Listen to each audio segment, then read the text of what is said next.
So imagine stumbling upon a creature so huge it could dwarf even the largest known marine animals today.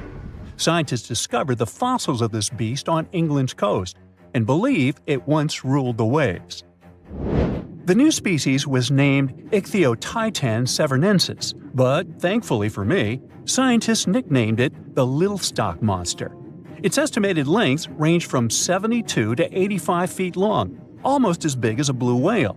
Megalodon can't even compare to this. It was only about 60 feet long. And what's crazy is that this fossil we found wasn't even an adult, so who knows what their actual size was. The first piece of the Little Stock Monster was discovered in 2016 in the Westbury Formation. Researchers found a 3-foot-long jaw part that belonged to an unknown species. For years, this single fragment had been driving them crazy because they had no idea what that animal was. Then, in 2020, a miracle happened, of sorts. A father with his 11-year-old daughter found the second piece of fossil on a beach. This discovery led to more findings. Finally, in 2022, the last piece of the literal jaw puzzle was found, buried along the Somerset coast. This leviathan belonged to the Shastasaurid family. Both the Little Stock Monster and other Shastasaurids had one ancestor, so all the species in this family are super similar to each other. For example, all of them were the largest marine reptiles ever to exist. Although our Little Stock Monster is much larger, most Shastasaurids could grow up to only 69 feet long, and it's possible that the Little Stock Monster, when fully grown, would reach up to 100 feet or even more. Both of their bodies were just perfect for cruising the ancient seas. These marine titans were elegant and slender, with an elongated snout. Other marine animals at the time were smaller and looked more like dolphins. Shastasaurids had long paddle-like limbs adapted for efficient swimming. Their skulls show large eye sockets, which means they had excellent vision. If you were in the ocean, no matter what time it was or where you were hiding, they could spot you. They were also incredibly fast and could dive to great depths. Of course, all these things made them the most terrifying predators. They ate pretty much everything, including fish and squid, and you if you were there. They probably captured their prey like whales, opened their huge mouths, and literally sucked the fish in.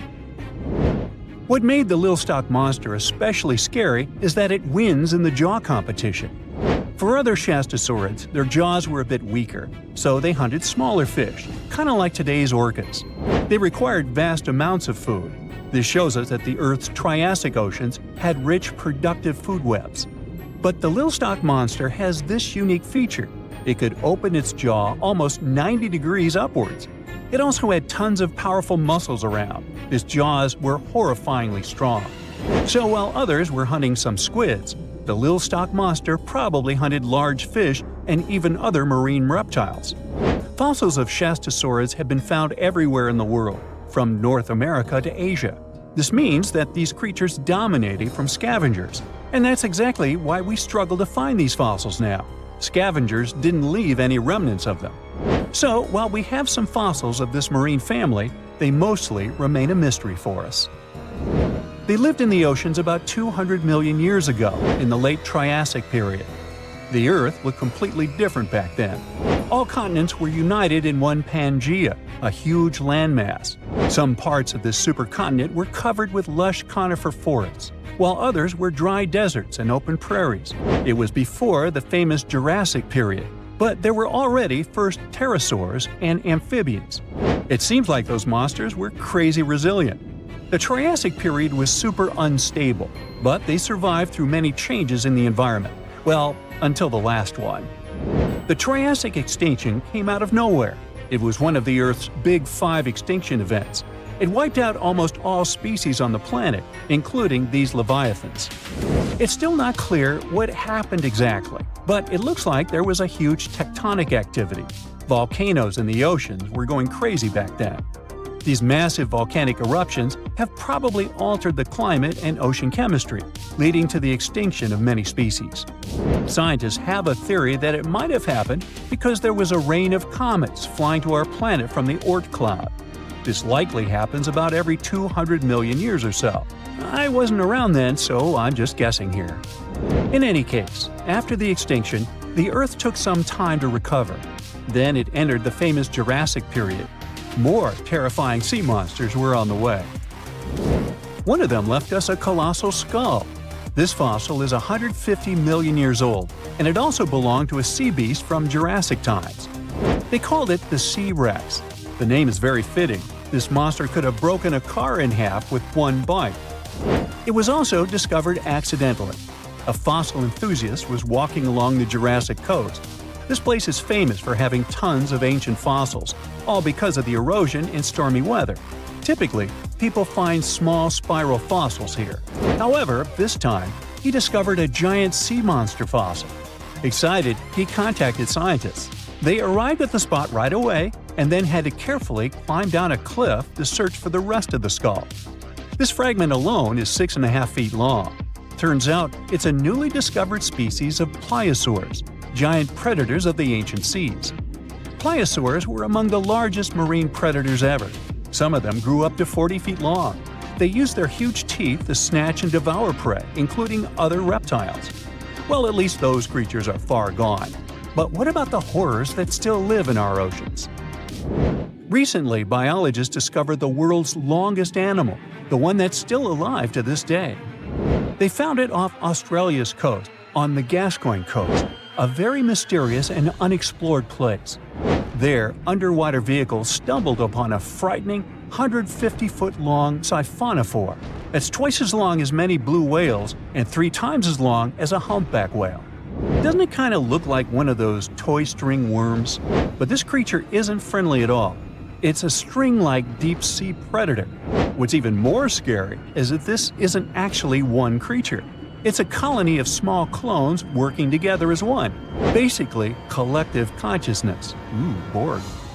Together, they stretch out like a single long string in the water. This creature might be the longest siphonophore ever found, and it was discovered at a depth of around 2,000 feet. Siphonophores, similar to jellyfish, capture their prey by dangling stinging tentacles in the water. When their tentacles touch small crustaceans and fish, they get paralyzed, and then they're reeled up to the colony's body. Expeditions to Western Australia's underwater canyons were definitely worth it. Together with that siphonophore, scientists have discovered up to 30 potential new marine species. Among them were a new octopus or squid, a long-tailed sea cucumber, glass sponges, and giant hyroids, colonies of animals resembling upside-down jellyfish. None of them have been seen before in Australia.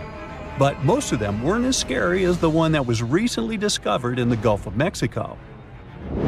This creature is straight out of a sci-fi thriller, a 26-foot-long mangapinna squid or bigfin squid. It was discovered near an offshore oil rig at a depth of more than 7,800 feet. It has incredibly long elastic tentacles, which can be 15 to 20 times longer than its body. It holds them at right angles to its body, making it look even creepier, almost as if it has elbows. And yes, it's another deep-sea predator. These 10 tentacles probably help the squid trap their prey and drag it onto the seafloor. We barely know anything about this extraterrestrial-looking creature because they're very hard to find and study. And if you think their tentacles are awful, just check out these creatures with 20 arms. This thing looks like a facehugger. This new species is lurking in the frozen depths of Antarctica. Experts were searching for cryptic sea animals known as Promachocrinis, or Antarctic feather stars. They're kind of similar to starfish and sea cucumbers, but have an otherworldly appearance and can live up to 6,500 feet below the surface. It's called the Antarctic strawberry feather star. Despite its pretty name, its appearance is anything but cute. It has a bizarre strawberry-like body from which 20 spindly arms branch off. Its coloring ranges from purple to dark reddish, and the arms all have different lengths and thickness. Ooh. Who knows how many more of such scary creatures we'll discover in the future? So, a mysterious discovery was made deep in the Red Sea, the so-called death pools. Woo, that's scary. In 2020, researchers embarked on a dive into the Red Sea. The mission spot was in the Gulf of Aqaba, between Saudi Arabia and Egypt. Near the end of their expedition, as they ventured deeper into the darkening waters, they noticed some strange seaweed floating above the seafloor. They decided to use a remotely operated vehicle and investigate it. Suddenly, they discovered these strange, motionless lakes of water within the sea. These are called brine pools. They're basically pockets of salty water deep on the ocean floor. And when I say salty, I mean it. Sometimes they're up to 8 times saltier than the ocean water itself. Mysteriously, they don't mix well with the surroundings. They formed millions of years ago, sometime during the Miocene epoch, back when weird creatures roamed the earth, like me, and deeply buried mineral deposits dissolved into the water. The largest pool spans about 170,000 square feet. Meanwhile, 3 smaller ones are under 107 square feet each. At first, this discovery didn't seem that scary. But here's why they're so horrifying. Not only are they disgustingly salty, they also lack oxygen. Now hold on a sec, isn't that normal for something that's underwater? Well, it turns out the Earth's waters are full of oxygen, and at least half of this element on our planet comes from the oceans. Just like plants on land, marine plants such as phytoplankton, seaweed, and algae munch on sunlight and produce oxygen through photosynthesis. They release lots of it into the surroundings. Marine life then eats half of it, so only about a quarter of the oxygen that we breathe actually comes from the oceans. Just like us, sea creatures need this element to survive. Without it, they can't breathe and support their metabolism to live. That's why these pools are super dangerous for most of them. It's like a puddle of thick syrup for bugs. When they get in, the poor things immediately suffocate and pass away. Which is why the pools are surrounded by a graveyard of marine animals. But let's see how these things can exist in the first place. Have you ever tried making ice cubes from salty water? Spoiler, it's pretty hard. When you add salt, the water gets harder than usual to freeze, a phenomenon that has a funny name, freezing point depression. Oh, that's because salt interferes with the hydrogen bonds between water molecules. As it finally freezes, stuff like particles, dirt, or dissolved salts get pushed out to the sides. As a result, the salt's kind of squeezed out of the ice crystals and gets trapped near the edges in small bubbles or pockets. Something similar happens in the ocean when seawater starts freezing under super cold polar caps. The salt doesn't freeze with the water. Instead, it gets pushed out, forming a super salty cold liquid, the brine. And then it sinks down to the ocean floor. On a large scale, all this process also helps currents to form. Despite being so dangerous, the pools are still full of microbial life, because microbes couldn't care less, they'll survive anywhere. There are literally thick mats of them in the brines. There are also some salt-loving creatures, like shrimps and eels, hovering around the pool's edges. They're being super creepy, waiting to catch unsuspecting prey that ventures too close to the toxic death pool. Ew. Well, it sounds icky, I know. But this discovery gives us some fascinating insights into how life might have originated on Earth. We already know from the evolution theory that we came from the ocean, but now scientists think that life might have begun in the deep sea in some super dark, oxygen-free places. These brine pools are like time capsules. They're one of the closest things we found to the early Earth. They can tell us the planet's history of earthquakes, floods, tsunamis, and more. For example, they have some traces of rainfall that happened over 1,000 years ago. And they can also help us search for life on other water-rich planets. For example, Mars most likely used to have huge oceans on it. Now, NASA scientists want to send a special instrument called HABIT for a special red planet mission to study things similar to our brine pools. This will tell us more about how life appears and survives in the universe. There is lots of unexplored fascinating stuff like this in the Red Sea. That's why scientists conducted the so-called Decade Expedition and spent around 5 months exploring the place.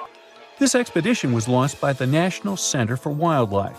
They made so many remarkable discoveries that now we've got 77 new research papers.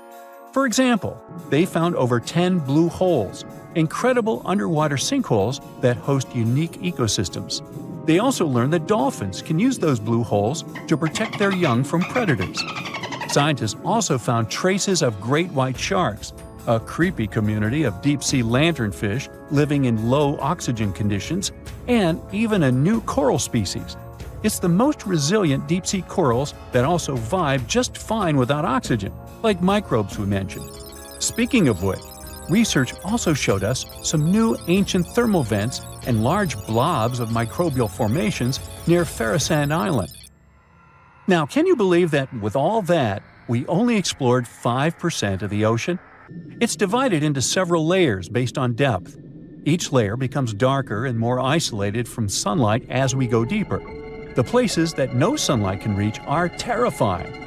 Now, the fun, cute layer with dolphins and turtles is called the epipelagic or sunlight zone. It's so tiny, but even this layer is about 650 feet deep. Then we have the mesopelagic or twilight zone. It's the layer of mysterious octopus, shark, and other loners, which extend to about 3,000 feet down. And then the horrors begin after this one. We encounter the bathypelagic or midnight zone. It extends to 13,000 feet below the surface, about a half of Everest above you. Here we have the famous poor blobfish, squids, and anglerfish. Below it is the abyssal zone. It extends to about 20,000 feet deep. Since there's not much sunlight or oxygen, as we mentioned, most creatures here are quite small, like tube worms and shrimp. The darkness continues until we arrive at the scariest place of the planet, the place full of trenches formed by tectonic plate movements, the Hadal Zone. It's named after Hades, the deity of the underworld in Greek mythology. Just like Hades' realm is dark, remote, and guarded, the Hadal Zone is the deepest and most depressing part of the ocean. It starts at depths of around 20,000 feet and can go down to 36,000 feet and more. The famous Mariana Trench also belongs to this zone. Only 3 people in history have ever explored these depths in person, making it one of the least explored and most mysterious places on our planet. However, despite crazy high pressure, near freezing temperatures, and complete darkness, there are still things who manage to survive here. Guys like amphipods, which are critters who feed on dead material sinking from above, and the Hadal snailfish, which lives as deep as 27,000 feet. So scientists used to assume that if there's no sunlight, there wouldn't be that much oxygen around. But one day, a research team decided to measure the levels of oxygen in one of those deep zones. Surprisingly, the levels were super high. They checked the equipment thinking that it was malfunctioning, but nope, all the sensors showed the same thing. Turns out the oxygen was somehow generated by rocks. These small potato-sized rocks on the seafloor are called polymetallic nodules. They're rich in metals like copper, nickel, and cobalt, and they're basically like small batteries. When you put a battery in salt water, it can produce bubbles of gas, a process called electrolysis. In the same way, these rocks create tiny electric currents, which are powerful enough to produce the same gases, splitting water molecules into hydrogen and oxygen. It's the first time we saw oxygen being produced by some non-living minerals. This is what scientists now call dark oxygen. It turned out that about half of large marine species, or megafauna, were living just on dark oxygen alone. All these discoveries are reshaping our understanding of where and how life could evolve. It means that we might be able to find life on other planets or satellites with low oxygen conditions, like Enceladus and Europa, the moons of Jupiter and Saturn, and they have large bodies of frozen water on them. Wow! Within the ocean waters, somewhere in the southern hemisphere, a ghostly black shadow looms deep down in the depths. Suspiciously swimming far below, the megalodon is hunting for its next meal. With the appearance of a great white shark, but 3 times the size of the largest ever recorded, its intimidating design has evolved over millions of years, creating the ultimate natural predator. For millions of years, the intimidating evolutionary traits have gone unchecked and unopposed. With its keen senses, it detects its prey within 3 miles.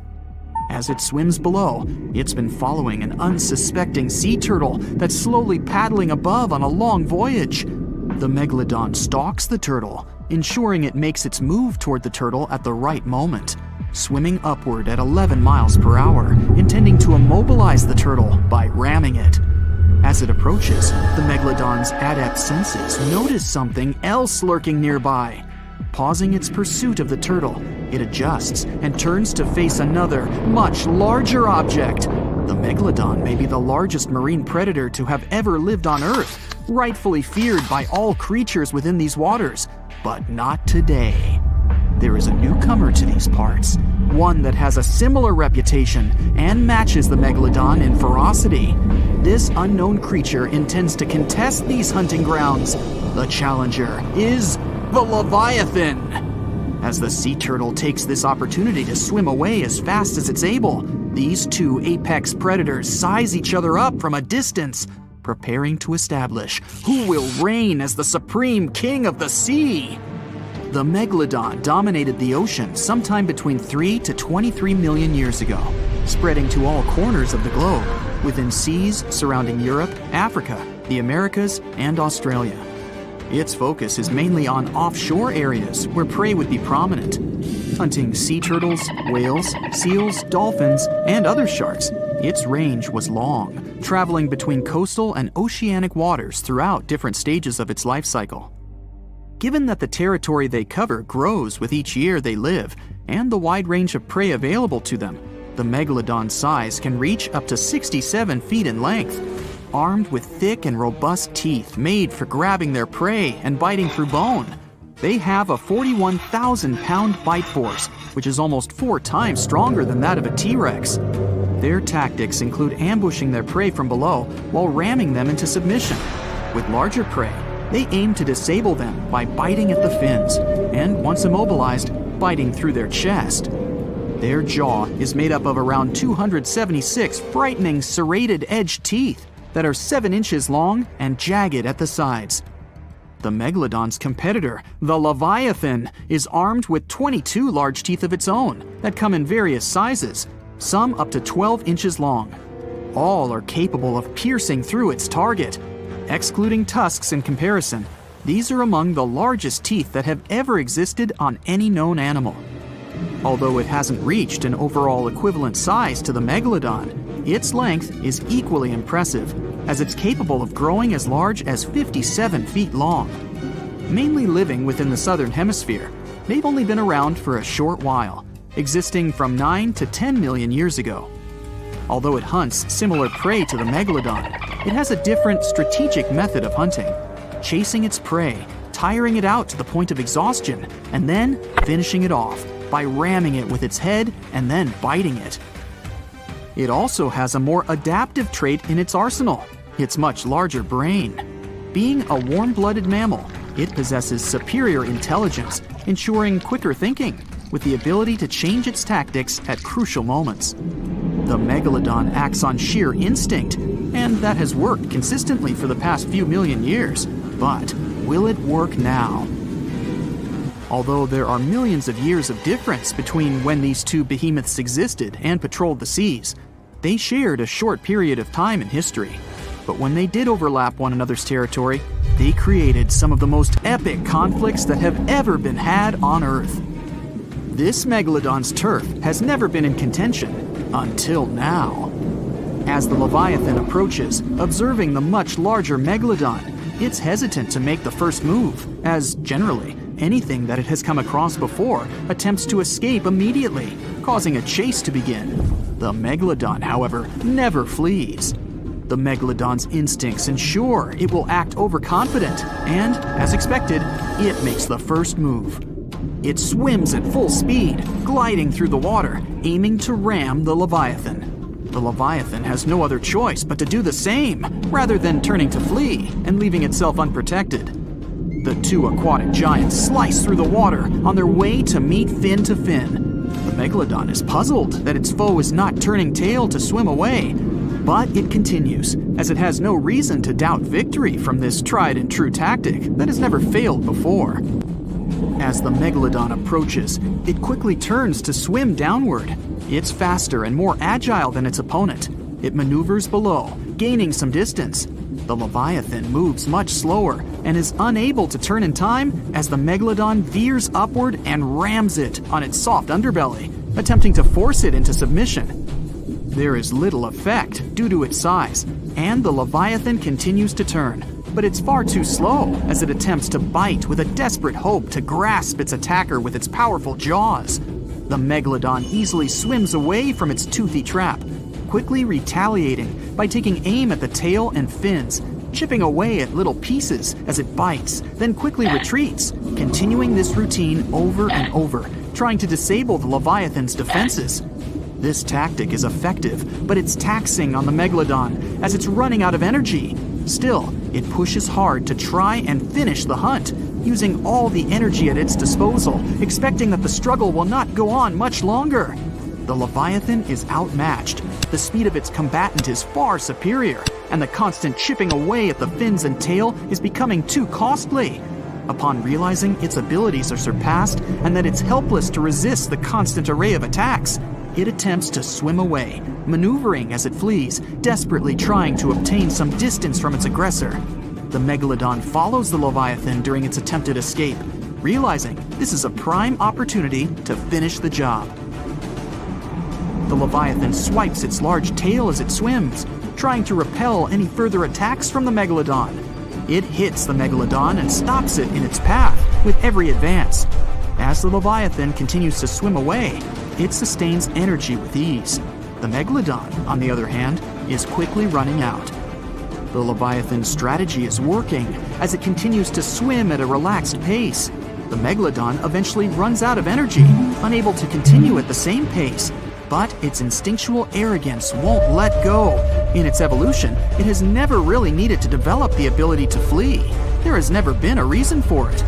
Over millions of years, it's never been outmatched, but that is all changing now.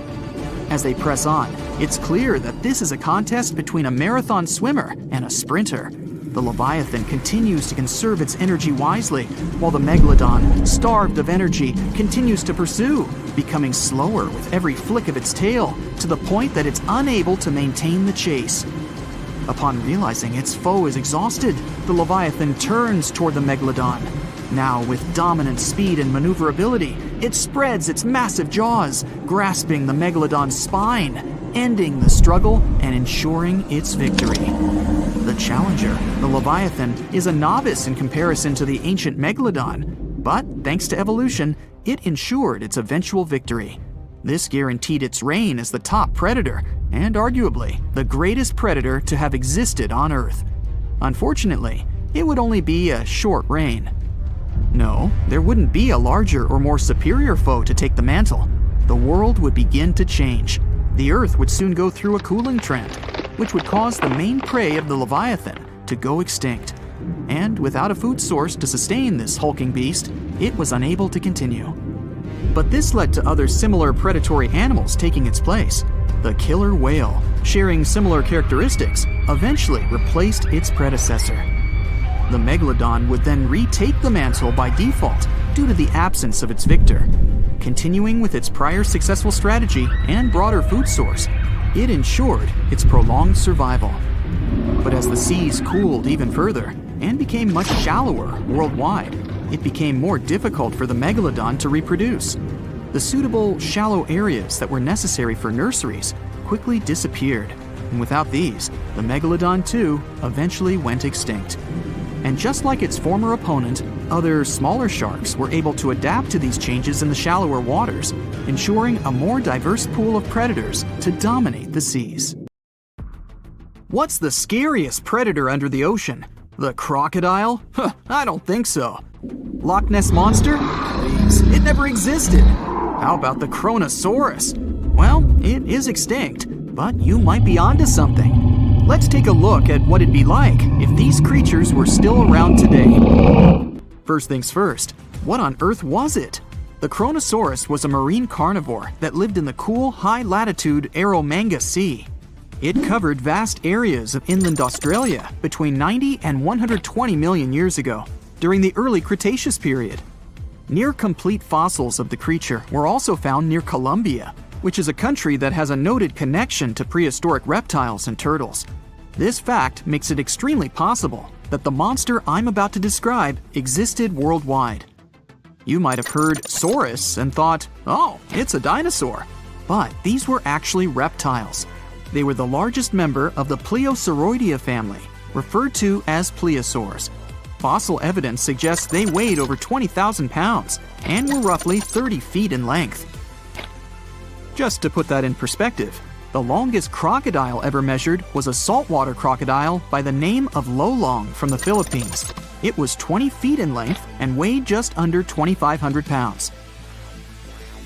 And that's still 10 feet shorter and incredibly lighter than the average Kronosaurus, making the crocodile seem like nothing more than a glorified goldfish in comparison. Despite its terrifying length, the most physically daunting feature of the Kronosaurus was its head. Its skull was about 8 feet long, which was actually proportionally large given the size of its body length. Anything that was unfortunate enough to end up inside the Kronosaurus's mouth may have been given false hope. After all, the teeth of the beast weren't actually that sharp. On second thought, I take that back. I wouldn't feel confident around a toothless snake, let alone being inside the mouth of this monster. But it's true that the Kronosaurus's teeth weren't sharp, especially when compared to other carnivorous reptiles, such as crocodiles and alligators. The teeth of this prehistoric sea creature were instead conical. This means that they were cone-like in shape. Unfortunately, this lack of sharpness didn't make them less dangerous. The teeth were enormous and could be up to 12 inches long from the crown tips to the bottom of the roots. This obviously meant that the Kronosaurus had an extremely powerful bite. It was estimated to be up to 30,000 newtons, which is almost twice as powerful as the bite of a large saltwater crocodile. Because of the bluntness of their teeth, they weren't suited for twisting their prey once in their grasp, but the size and shape of the teeth made them perfect for simple open and shut biting. They would have had no problem crushing hard objects such as the toughest of shells any sea turtle could offer. Just like crocodiles, the Kronosaurus is believed to have had a short neck. This may have been an adaptation to allow the beast to successfully catch small evasive animals. Their body, in general, was fusiform and streamlined. This means it was narrowed at both ends and had very little resistance to the flow of water. The Kronosaurus was also equipped with 4 paddle-like limbs. The hind limbs were larger than the front ones. They could span approximately 7 feet in diameter. All in all, this set the Kronosaurus up to effortlessly propel itself through the waters and be an ultimate predator. Predator X, if you will? That's the name that was given to the fossil of a creature discovered near Svalbard, a Norwegian island group, in 2009. The fossil was identified as a 50-foot-long, 100,000-pound monster with a bite force of 33,000 pounds per square inch. This might be the highest bite force of any known animal. Although Predator X is yet to be classified as any specific type of animal, it was definitely a plesiosaur like the Kronosaurus. And even if it wasn't Predator X, the Kronosaurus was still most definitely a ferocious titan when it roamed Earth's oceans. The Kronosaurus actually got its name from the Greek mythological figure of Cronus, the father of Zeus. Cronus was viewed as a titan from a generation of super powerful beings. So what was it that the Kronosaurus, this terrifying monster, actually feasted on to satisfy its appetite? This creature was known to eat sea turtles, squid, and other larger marine reptiles of that time, such as elasmosaurids and ichthyosaurs. This suggests that if crocodiles existed in the realms of the Kronosaurus, they too might have turned into lunch for the beast. There's evidence from the fossil remains of the Kronosaurus that suggests that they also feasted on sharks, which I know is a disappointment to those of you who view that beast as the king of the ocean. Not when the Kronosaurus was around, my friend. In any case, grounding all kinds of food into small pieces to help digest them would have been difficult without small teeth. This explains the presence of rounded stones found in many of the remains of these sea creatures. Researchers believe these stones may have been swallowed to control buoyancy or to help process food. It's also entirely possible they were accidentally swallowed while feeding on other animals from the seafloor. As if the Kronosaurus even needed to be a meanie with its already existing power and size, there's also evidence to suggest that it indeed might have been. It turns out that after using all its impressive attributes to catch its dinner, the Kronosaurus first liked to play with its food, like a cat does with a mouse. I guess since the hunt was so easy for them, they needed to get their fun from somewhere else. Well, I think now you should have a good idea about these creatures. So let's ask ourselves what it would be like if they were still around today. And by the way, why aren't they? Well, the Kronosaurus was completely finished off by the same KT meteor that took out the dinosaurs 66 million years ago. But even before this catastrophic event, they were coming under increased pressure from an even bigger and more vicious family of carnivorous marine reptiles known as mosasaurs. You can't always be a top dog, I guess, or rather, top marine reptile. But what if this never happened, and they were still roaming Earth? Well, this might be obvious, but can you imagine what kind of impact that would have on sea tourism? Based on the impact that famous movies about sharks and killer whales had, what do you think the presence of a Kronosaurus in the ocean would do to beaches? The very creature that would eat sharks and whales for breakfast. Beaches would certainly become a great place to go for a quiet walk, because nobody else would even be there. And what about such activities as boating, surfing, and scuba diving? You think anyone would dare try them, knowing that this 30-foot beast could be lurking beneath them? Let's give humans some credit and assume most of them wouldn't. This would cripple the global sea tourism industry, which is responsible for earning roughly $143 billion every year. Just to make sure this shocking point hits home, the most expensive yacht to ever roam the ocean was called the History Supreme. Its master bedroom was believed to have a statue made of T-Rex's bone and a wall made of meteorite rocks, as well as a 24-karat gold panoramic wall aquarium. Anyway, this yacht was worth nearly $5 billion, meaning you could buy 38 of them with the money lost in potential damages to sea tourism caused by the Kronosaurus. I'm sure that the yacht's owner was happy the beast never made an appearance in their luxurious aquarium. So luxurious, in fact, that some people believe the History Supreme, reportedly owned by some business genius from Malaysia, never even existed. Rumor has it that it was simply an elaborate hoax fabricated by the supposed designer. Anyway, I don't think the trouble would just stop there. People could actually be in serious danger, regardless of being near the ocean or not.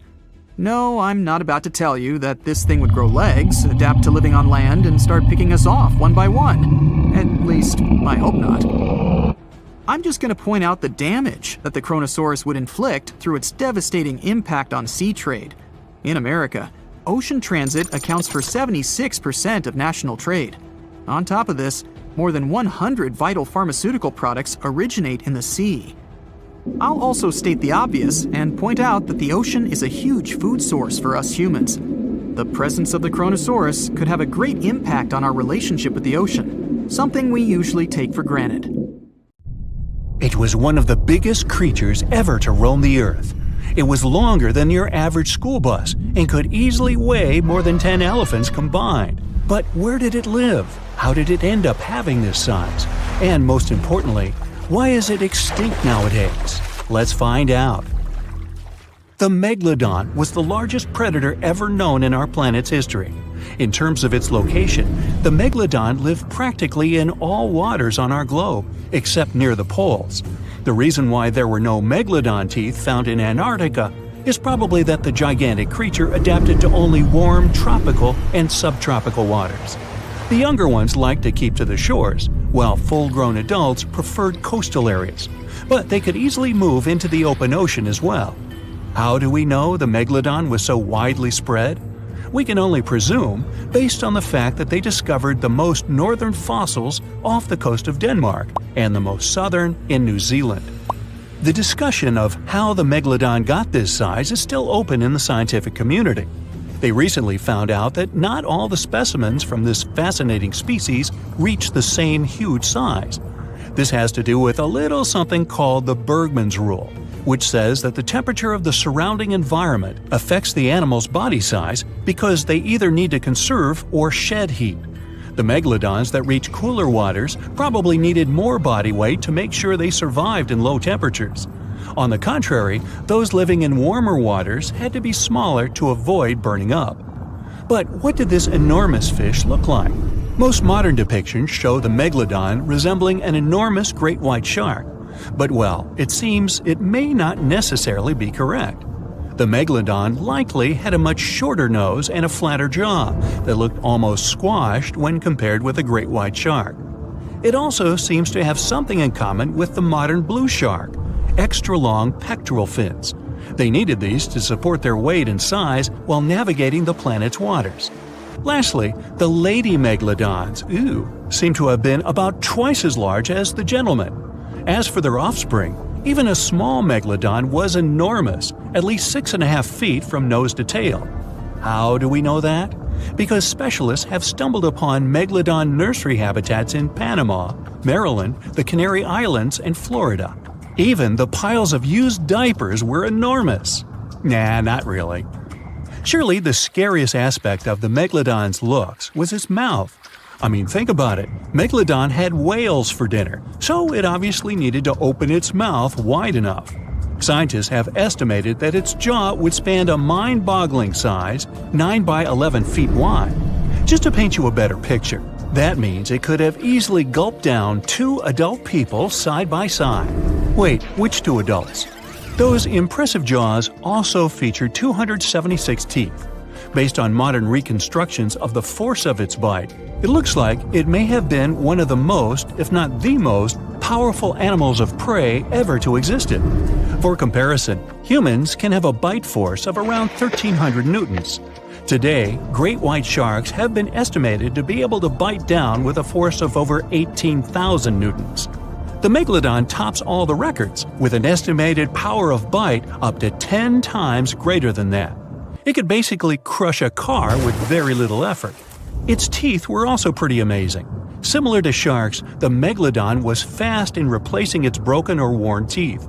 With 4 or 5 rows of teeth in its mouth, it basically acted like a conveyor belt, growing back damaged or missing teeth within about 48 hours. This means that an adult megalodon probably would have grown several thousand teeth throughout its lifetime. It was nice of them to do that, though, since it's probably one of the reasons why megalodon teeth are so common in fossil records, and we're able to study them properly. To maintain its impressive physique, the megalodon had to eat somewhere around 2,500 pounds of food per day. Can't wrap your head around that? Well, it was the equivalent of 1.25 cows per day to survive. It's like if you had to eat 3,300 cans of tuna every day.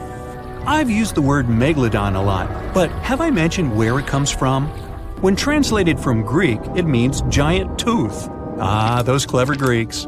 However, this giant shark's full scientific name is a bit more complicated, Carcharocles megalodon. But are these gigantic predators actually extinct?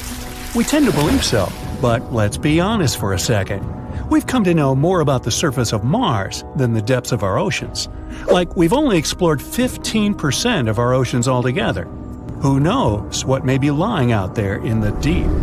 Maybe some ancient predators? The Mariana Trench is the deepest oceanic trench on Earth. The Challenger Deep, its deepest part, is so deep that you could dip the whole of Mount Everest in there and it would still be over a mile above the surface. That's deep.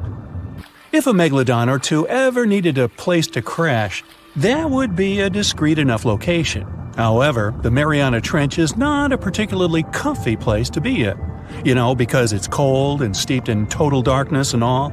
The temperatures here are around 36 degrees Fahrenheit all year round. And to top it all off, the pressure is 1,000 times stronger than at sea level. So it's safe to assume that if any megalodon is hiding in here, its teeth and bones might not be looking so good. Because of the intense pressure here in the Mariana Trench, proteins and calcium start to dissolve and disintegrate. That's why, for example, the Haddell snailfish, the deepest dwelling fish we've discovered, has evolved to feature flexible cartilage instead of bones. To survive here, the megalodon would also need to learn to navigate in complete darkness. That means they would have to either become luminescent or evolve to grow massive eyes like the giant squid. While it may sound like an intriguing and good idea for a movie script, most scientists don't think it's possible. Why? Well, most of them say it's because of the megalodon's size. Most foods that megalodons like to eat live in shallow ocean areas and not in the deep, deep sea. Specialists believe that if these animals were actually still roaming our waters, there's no way we wouldn't know about it. They would need to come up for dinner every now and then, right? Their food is also the most likely cause of why the megalodon is not alive anymore. While some specialists believe the megalodon became extinct because of a drop in the ocean water temperature, most scientists suggested that the shifting food chain dynamics may have been more to blame. Why? Because at some point, there was less and less of its primary food source, baleen whales, and at the same time, the numbers of its natural competitors, like smaller predatory sharks like the great white shark and whales, increased. The megalodon did live on this planet a lot more than we did, and way back when we didn't even exist yet. They were here for nearly 70 times longer than we, modern humans, have, inhabiting the oceans for around 20 million years. Homo sapiens appeared around 300,000 years ago. The megalodon managed to survive for so long mostly because of its unbeatable size. I mean, they can make a meal out of almost everything in the sea at the time. We may think about both of them as prehistoric creatures, but the megalodons and the dinosaurs never coexisted on Earth. The dinosaurs probably died out about 66 million years ago. Megalodons seem to have appeared a bit later.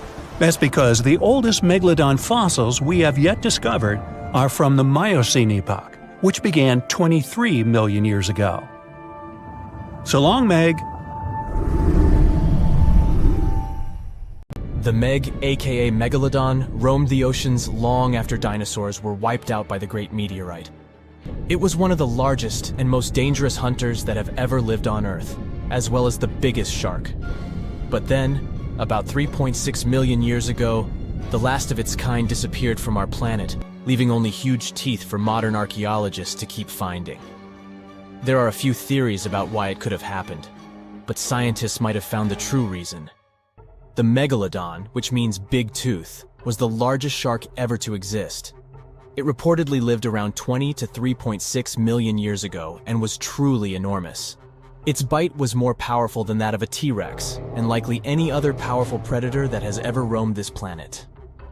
It's probably not surprising since this marine creature had extremely strong jaws that could span from 9 to 10 feet wide. That's enough to swallow 2 grown-up people side by side. The jaws were also lined with 276 teeth, and they reached 7 inches in length. That's as long as a small hedgehog. Once these teeth got worn down, the shark got rid of them and grew new ones. Such large sedated teeth helped the Meg to eat meat easily. The shark itself could grow up to 59 feet long. That's twice the length of a London double-decker bus. The animal was also pretty heavy. While a fully grown T-Rex weighed about 8 tons, the weight of a large megalodon could be more than 30 tons. With no competitors, the enormous shark was the real king of the oceans. It hunted other sharks, large fish, and even whales. Then why did such a magnificent creature disappear from the face of the Earth? The previous theories mentioned the great white shark. The megalodon is usually described as some gigantic version of this marine animal. And this is a common mistake made because most people think these creatures were related. But in reality, the Meg looked more like a modern bull shark. Its snout was snout, its lower jaw was rather flat, and long and massive pectoral fins supported the animal's weight. But what's more important, the ancestors of today's great whites existed at the same time as the megalodon. Now, with great size comes great clumsiness. And although the Meg was huge and powerful, it was also not as nimble as smaller and quicker great white sharks. Great whites could have rivaled a megalodon for food, and were often more successful hunters thanks to their agility. They couldn't fight the Meg openly, but were fast enough to steal its food. So according to this theory, the only food left for the megalodon were whales and equally big marine animals. Grown-up Megs could easily catch such beasts, but their offspring were much smaller and more vulnerable than their parents. Could smaller sharks have used this to their advantage? Maybe while megasharks were still little, they became a meal for great whites, as well as bull and tiger sharks.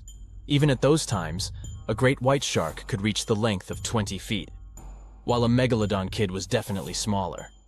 But even if there had been no open confrontation between young megalodons and smaller grown-up sharks, Meg kids wouldn't have been able to find food for themselves to grow to adulthood. The reason is the same.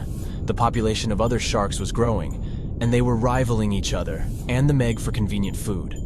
The more great whites and other sharks appeared in the oceans, the less food remained for young monster sharks. Eventually, they probably starved. But it's just one of the theories that try to explain why the Meg went extinct. And here's another one. A new study has shown that the Meg was most likely a warm-blooded predator, able to regulate its body temperature, and that might have been the reason why this species disappeared with time. Scientists analyzed isotopes of the tooth enamel of the megalodon and concluded that the animal could easily maintain a body temperature that was around 13 degrees F warmer than the temperature of the surrounding water. Such a temperature difference is much greater than what other sharks living at the same time as the Meg had, and it's large enough for the ancient predator to be classified as warm-blooded. These days, most fish are cold-blooded. Their body temperature is the same as the surrounding water, but some sharks, like mackerel sharks, keep the temperature of all parts of their bodies a bit warmer than the surrounding water. But it doesn't make them completely warm-blooded because they simply store heat generated by their muscles. And in mammals, body temperature is regulated by a special region of the brain called the hypothalamus.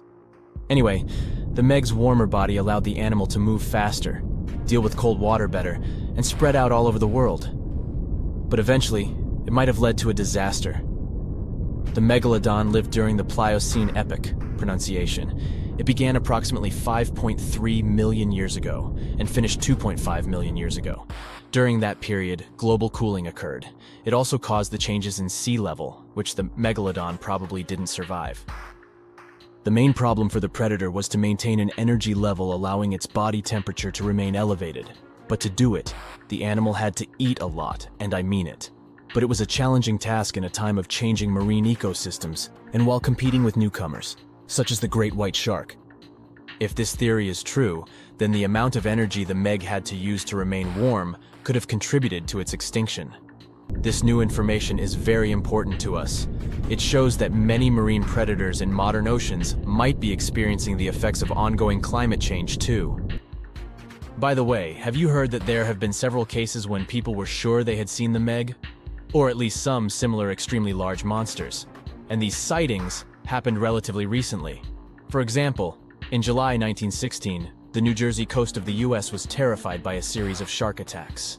They happened during an oppressive heat wave when hundreds of beachgoers tried to find shelter from the heat near the water. People described the culprit that had caused all that havoc as a giant shark, much bigger than any regular one. Since then, scientists have been debating which shark species was involved in those accidents. The most popular guesses have been the bull shark and the great white. A picture of a huge shark roaming the Pacific Ocean not far from Guadalupe Island appeared in 1999. The creature was nicknamed Deep Blue. It could be distinguished from others by a wavy pattern separating its gray back and white belly. But even though some people claimed it could be the infamous megalodon, experts came to the conclusion it was a female white shark, the largest ever seen. The average length of a male white shark is 11 to 13 feet. Females are bigger, up to 15 or 16 feet, but Deep Blue reached more than 20 feet in length. No wonder people were confused. For the last time, Deep Blue was spotted in 2013 near the western coast of Mexico's Baja California. But look, there's another jumbo shark, and you can meet it in any part of the world. The largest specimens can reach 40 feet long and weigh about 5 or even 6 tons. Could it be, if not the megalodon itself, but one of its relatives? Again, a wrong guess. That's the basking shark. This animal prefers subpolar seas, with temperatures not higher than 58 degrees F. Even though some of these animals do migrate to warmer places. Like whale sharks, basking sharks are harmless and don't attack snorkelers or divers. These creatures have loads of small teeth, but they don't use them when feeding.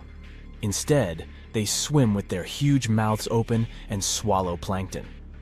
A grown-up basking shark can filter nearly 2,000 tons of water per hour.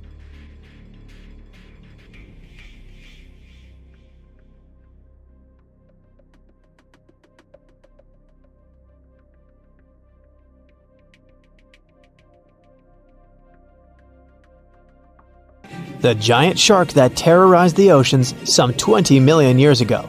For 13 million years, this 60-ton beast dominated the warm waters of our planet. Though, some believe that the Meg still lives in the most remote and deepest parts of the ocean. It's a hot summer day. It seems only logical to go for a swim in the sea. You're floating on your back, completely relaxed. Your eyes are closed. Your breath is even. Waters pleasantly cool around your body. A light breeze touches your face. You feel calm enough to doze off. Suddenly, something bumps into your leg. Yanked out of your half-slumber, you begin to flail until you're face to face with the invisible danger. Luckily, all you spot is a couple of easily recognizable fins and cute smiley snouts. Phew, just dolphins. Guess you're lucky to meet them in the wild. These amazing creatures are so close, you can touch them. You've heard people say dolphins' skin feels rubbery, but to your mind, it's more like the inner part of a hard-boiled egg. One of the animals is so close to you that its salty smell fills your nostrils. You know, though, that dolphins don't have sweat glands. It means they don't sweat and are pretty much odorless. The smell you sense comes from the water they swim in. The largest and most ferocious predator to ever haunt the oceans, the megalodon shark dominated the seas for centuries before coming extinct millions of years ago. However, scientists managed to discover very few remnants of the giant shark. Everything we know about the great beast we've learned thanks to fossils of its giant teeth, which are just about the size of the average human hand. A megalodon skeleton has never been discovered. Shark skeletons are made mostly of cartilage, meaning that they decompose quickly. Luckily, sharks continuously shed and regrow teeth throughout their lives. One shark can go through 40,000 teeth in a single lifetime. Scientists have managed to study different types of shark species based on their teeth alone. The megalodon shark had around 276 teeth. When they fell out, those teeth landed in the seabed where they stayed for millions of years, fossilizing. Scientists found those teeth, and they're the only real record we have of the megalodon's existence. Megalodon teeth have been discovered all over the world. It means that unlike other marine animals of its time, the megalodon was intercontinental. Even today, most sharks and marine animals tend to stick to one sea or ocean. The megalodon shark swam freely around the world, moving between tropical and subtropical waters. Megalodon teeth have been found in every continent apart from the freezing cold waters of Antarctica. When a megalodon makes a starring appearance in a movie or TV show, it's portrayed to look like a giant version of a great white shark. Scientists previously believed that the megalodon and the great white shark both descended from one common ancestor. Still, it's not true. In fact, it's more likely that the megalodon was the arch-enemy of the great white shark's ancestor, the broad-toothed mako shark. That means megalodon wouldn't have looked so similar to the great white after all. In reality, the megalodon would have a shorter nose than the great white, along with longer pectoral fins to give the giant shark a stockier and more threatening build. They both had an excellent sense of smell though, so even in prehistoric times, it wasn't a good idea to go swimming with a chunk of raw meat in hand. And it certainly isn't safe now. Whether the Meg's hiding somewhere in the depths, which some still believe is true, or it's gone forever, younger cousins will still be there waiting. Also, both of them like to go after big marine mammals, so they would certainly have things to do together. That is, until the Meg got moody and accidentally ate its friend. You never know.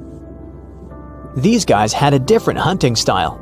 Great whites prefer to dive straight towards their prey and find its softest spot, like exposed legs or underbelly. Sometimes, an entire tooth would be found embedded in a bone of some bigger animal, such as a whale.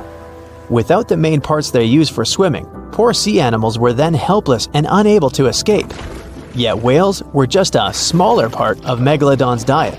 Seals, sea cows, squids, dolphins, other sharks. The good old Meg probably wouldn't say no to some random school of smaller fish swimming into its mouth either. Nothing better than a good snack after a big tasty dinner. Even those giant turtles weren't safe with their thick shells. The Meg probably took them as a dare challenge on a daily basis. Scientists have used computer simulations to try and work out the hunting style of the ancient shark. Using this technology, scientists have discovered that the megalodon's attack style was very different from that of modern-day sharks.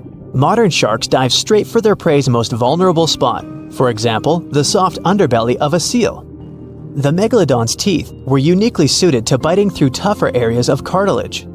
So, evidence suggests that a megalodon would first chew the tougher fins of their prey, rendering them unable to swim away before launching into their final attack. Some people believe that the megalodon is still alive today, lurking at the depths of the ocean's waters, but it's unlikely to be true. Megalodons are a warm water species, which means they would be unable to survive in the cold waters of the deep ocean. Most of the megalodon's potential prey live in shallower waters, meaning there would be very little for the megalodon to eat at deep sea level. Simply put, if there was an animal as big as the megalodon still living today, we would have spotted it by now. It is unlikely that you'll run into a meg though. The sharks, like us, preferred warm coastal waters. Deep ocean living would be too cold for the beasts, and food would be scarce. Their entire bodies would also have to evolve to avoid being squished by the enormous water pressure down there. It's unlikely they're still around, but not impossible. Some good news if you do run into one is that the shark is pretty unlikely to eat you. You are way too small a meal for the megalodon, even if you have a couple of friends with you. This guy eats whales that are over 50 feet long. If you're having a beach party though, it's a different story. In a beach full of swimmers, the shark very well might creep up, scooping several humans into its giant mouth without even chewing. The fearsome name megalodon comes from two Greek words, megas, meaning big, and odont, meaning tooth. Combined, they mean big tooth, and it certainly lives up to its name. Just one of its chompers is the same size as a human head. It had 276 humongous teeth in total, across 5 terrifying rows. In all of history, only a couple of saber-toothed cats and the T-Rex had consistently bigger teeth. Now that's a showdown I'd like to watch. The megalodon vanished millions of years ago, leaving only huge teeth to be found by modern archaeologists. They literally disappeared with very few traces left. Scientists believe that over time, deep sea levels dropped and the ocean's temperature went down rapidly. Over a third of all marine life was wiped out as the oceans cooled and the number of animals at the bottom of the food chain plummeted. This had a catastrophic effect on the hungry predators at the top. Sorry guys. It became way too cold for these sun-loving sharks too, which made it difficult for them to reproduce since they gave birth in warm waters. The megalodon is usually described as a sort of great white shark, but this is just a common myth. In fact, the ancestors of today's great white existed at the same time as the meg, but they weren't best buddies and were even in competition with each other. The great white shark was a better hunter using its smaller size and agility to snap up the meg's prey quickly. They were also known to eat meg pups, who were only half their size. This didn't exactly help the whole extinction thing. While a great white was no match for an adult meg in a head-to-head fight, they sure weren't scared of stealing their food. This only left the bigger fish and whales for the meg, but its food supplies began to run out as whales swam to the cooler new seas. The whales adapted to prefer the colder temperatures, leaving our friend the meg behind. The megalodons either starved or were frozen into extinction by the Ice Age. Rather than a great white, the megalodon is more like a modern bull shark. It had a short snout, a flat lower jaw, and huge pectoral fins to support its massive weight and size. As scary as they are, these sharks were actually caring family guys. Several megalodon nursery areas have been discovered in Florida, Maryland, and Panama. They gave birth to their young in shallow water environments. We know this from discovering loads of tiny megalodon teeth found in these areas. I wonder if they had nannies too.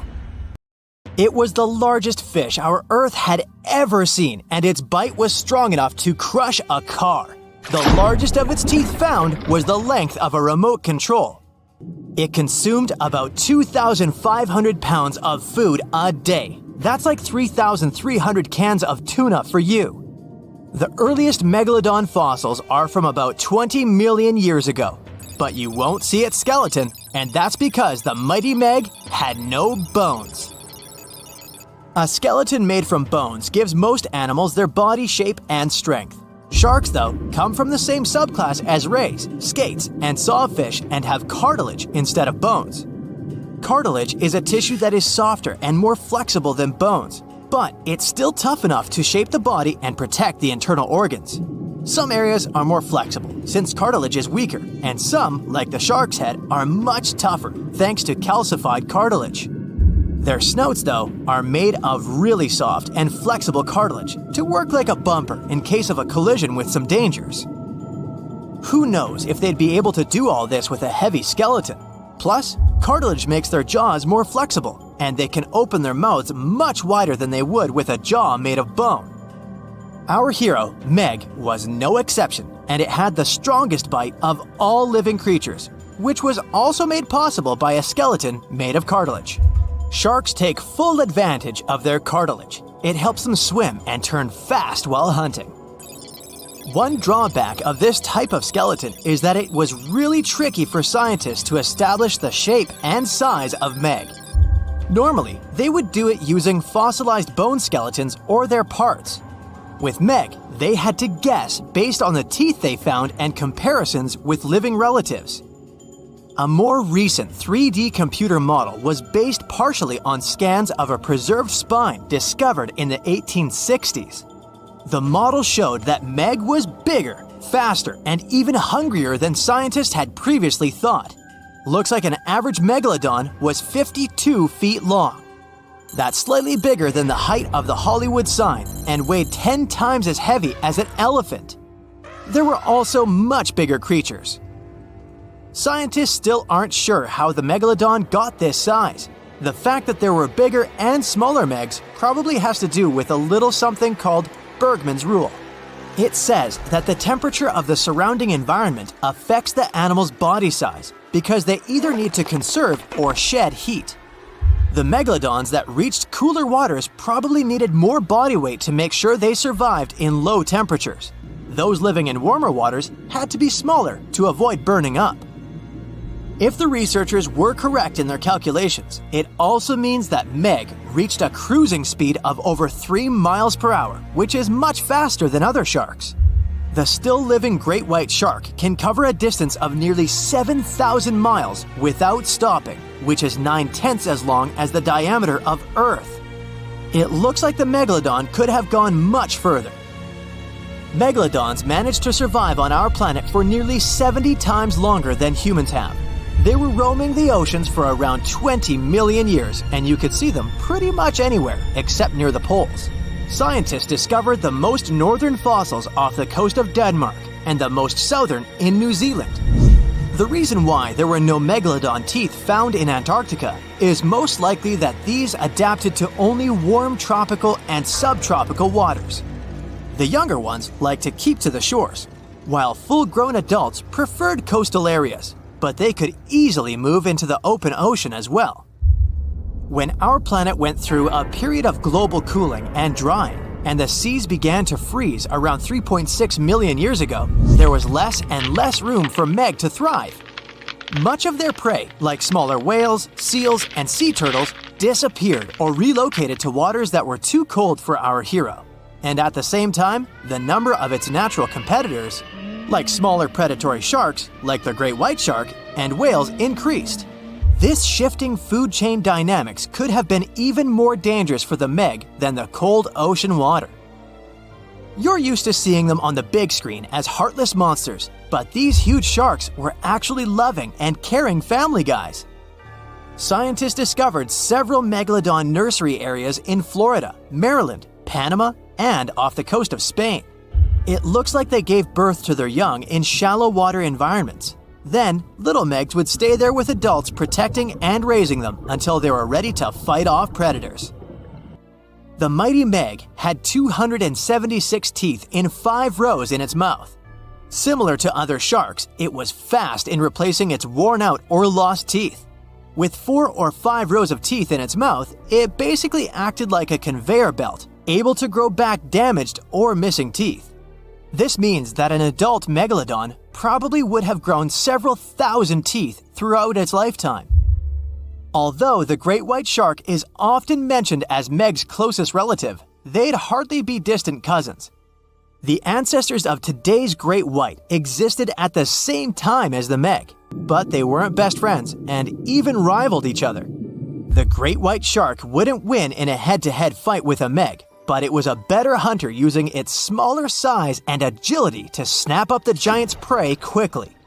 This only left the bigger fish and whales for the Meg, but its food supplies began to run out as the whales swam to the cooler new seas. Rather than a great white, the megalodon is more like a modern bull shark. It had a short snout, a flat lower jaw, and huge pectoral fins to support its massive weight and size. We also speak of Meg as an extinct giant.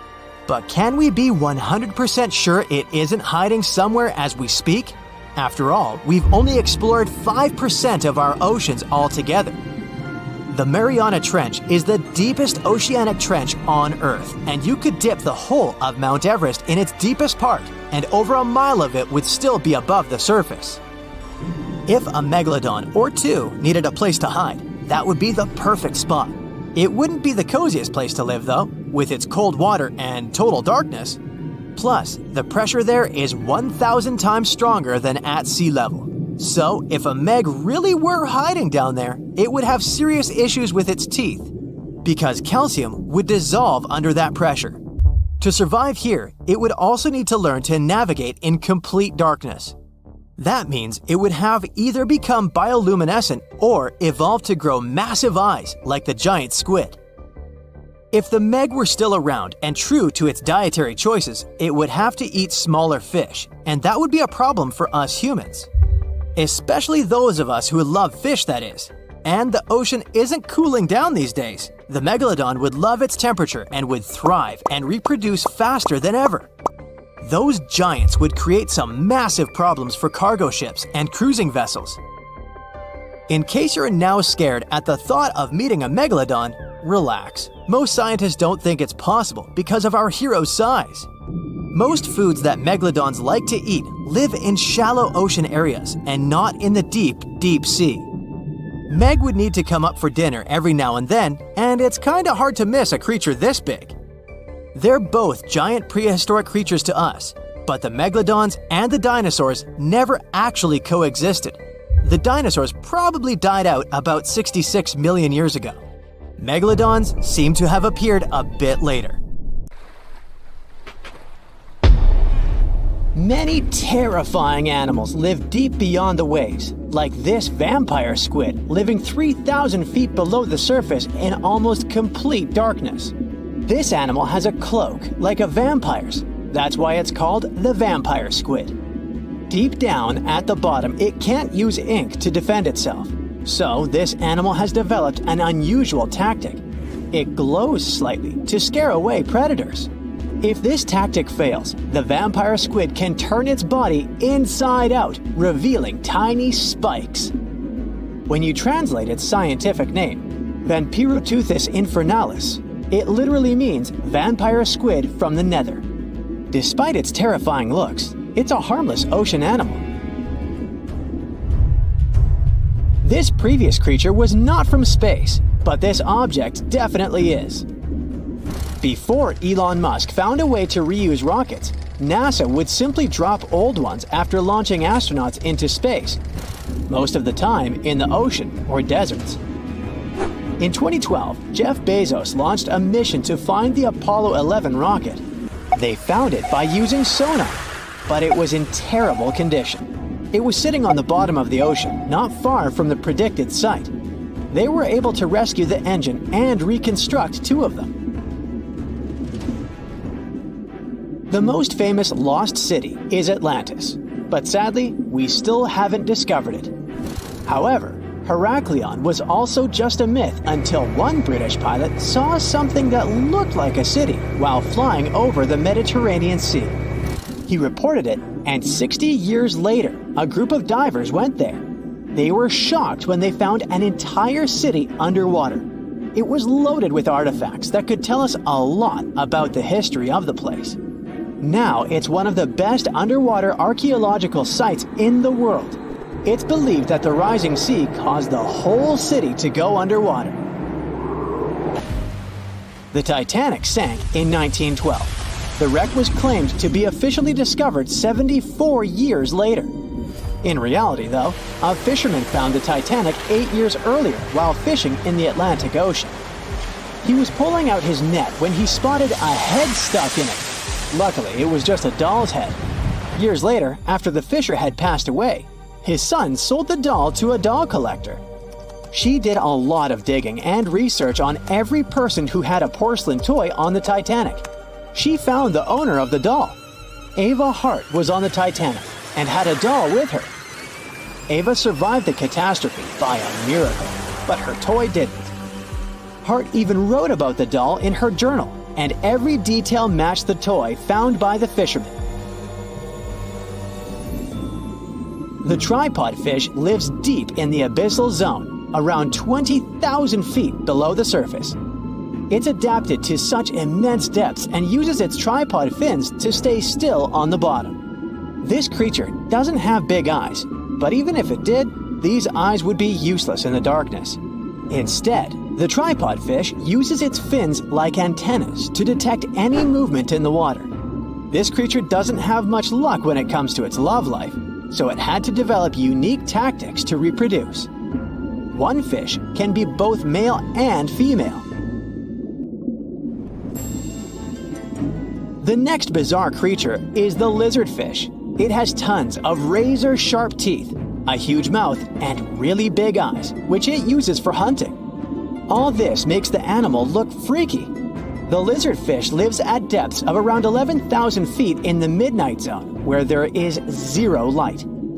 This freak of nature basically eats everything it can fit inside its mouth, from small fish to other lizardfish. On the other hand, when they see other reptile fish, they probably fall in love instead, because finding mates at those depths is not an easy task.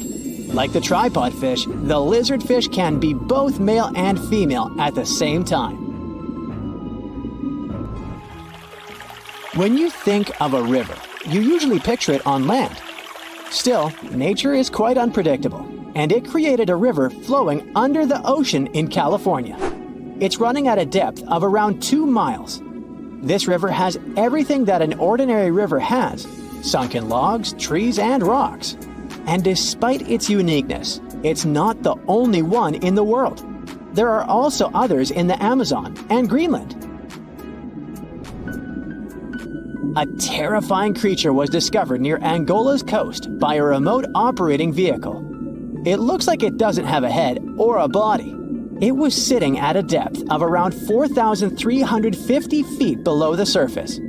After doing research, scientists concluded it wasn't anything from a sci-fi movie. It was just a cluster of siphonophores stuck together. In 2015, some random guy was diving in Caesarea, and something shiny caught his eye. He reached out, grabbed it, and realized it was a gold coin. After that, he examined the bottom and found out that there were many more. He reported the incident to the local authorities, and they concluded that he had found Arabic treasure. The coins were made of solid 24-karat gold and were a few thousand years old, but due to the perfect salinity and temperature, they looked brand new. The coins belonged to a ship carrying cargo. It was caught up in a storm and unfortunately sank. One of the weirdest things ever discovered was found in the Baltic Sea.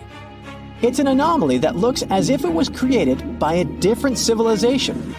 It was discovered by Swedish researchers, and they basically had no idea what it was.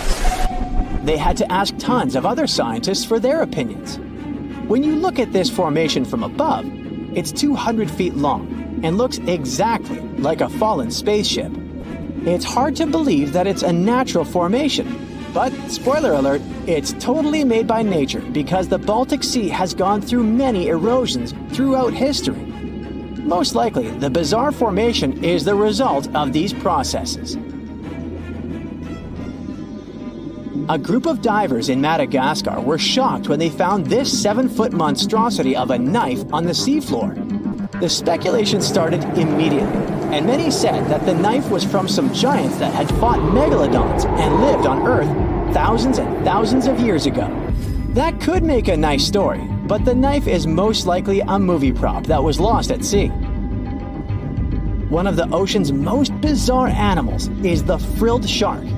It's believed that this fish is the reason for all those sea serpent stories that sea explorers of the past wrote about. These animals live pretty deep in the ocean, but sometimes they can be seen in shallow waters. It's super rare, but possible. The frilled shark has a big mouth sporting around 300 teeth. It also has a long body that looks like a lizard's, and it is truly a unique species of shark. Its prey can be half of its size because this shark's stomach is like that of a snake, and it can swallow huge fish or crustaceans.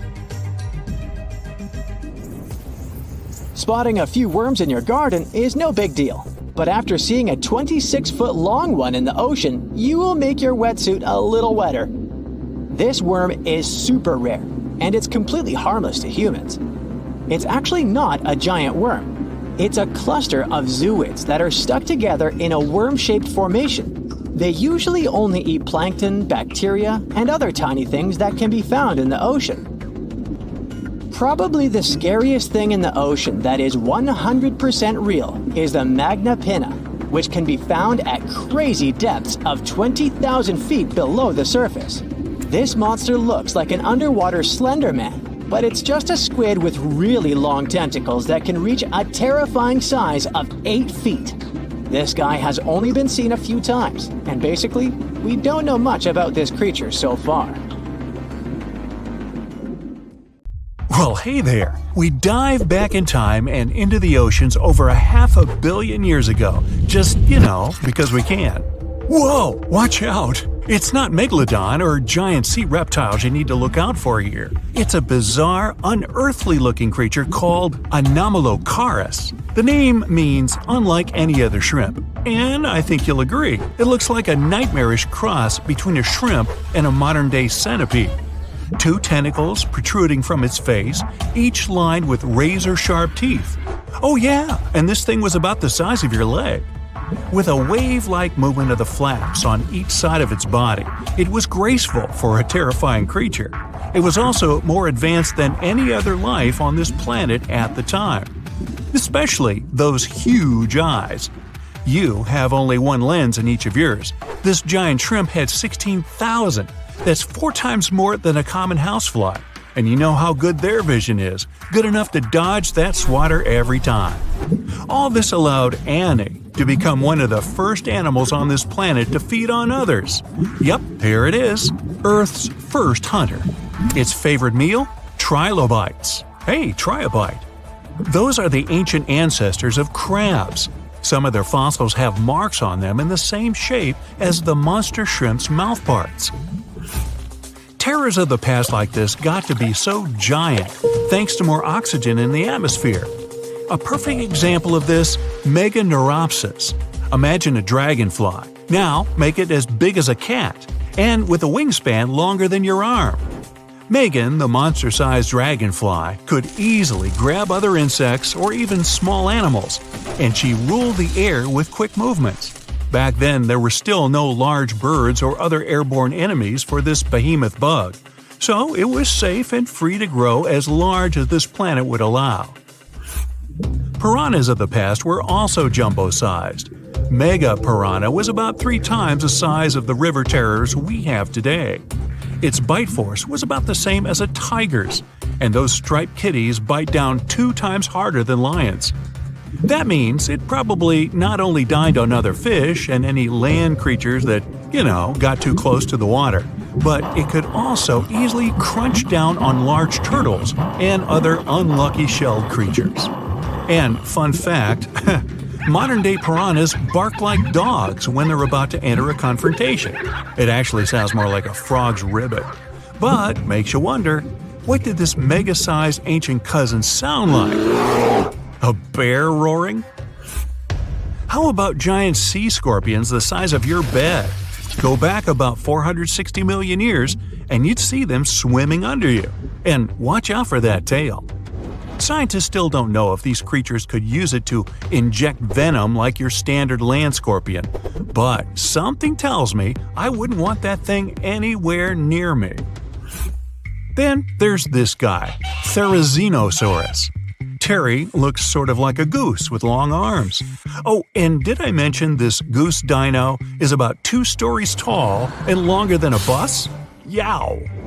Its arms make the T-Rexes look even more bite-sized, each 8 feet long, almost triple the length of T-Rexes.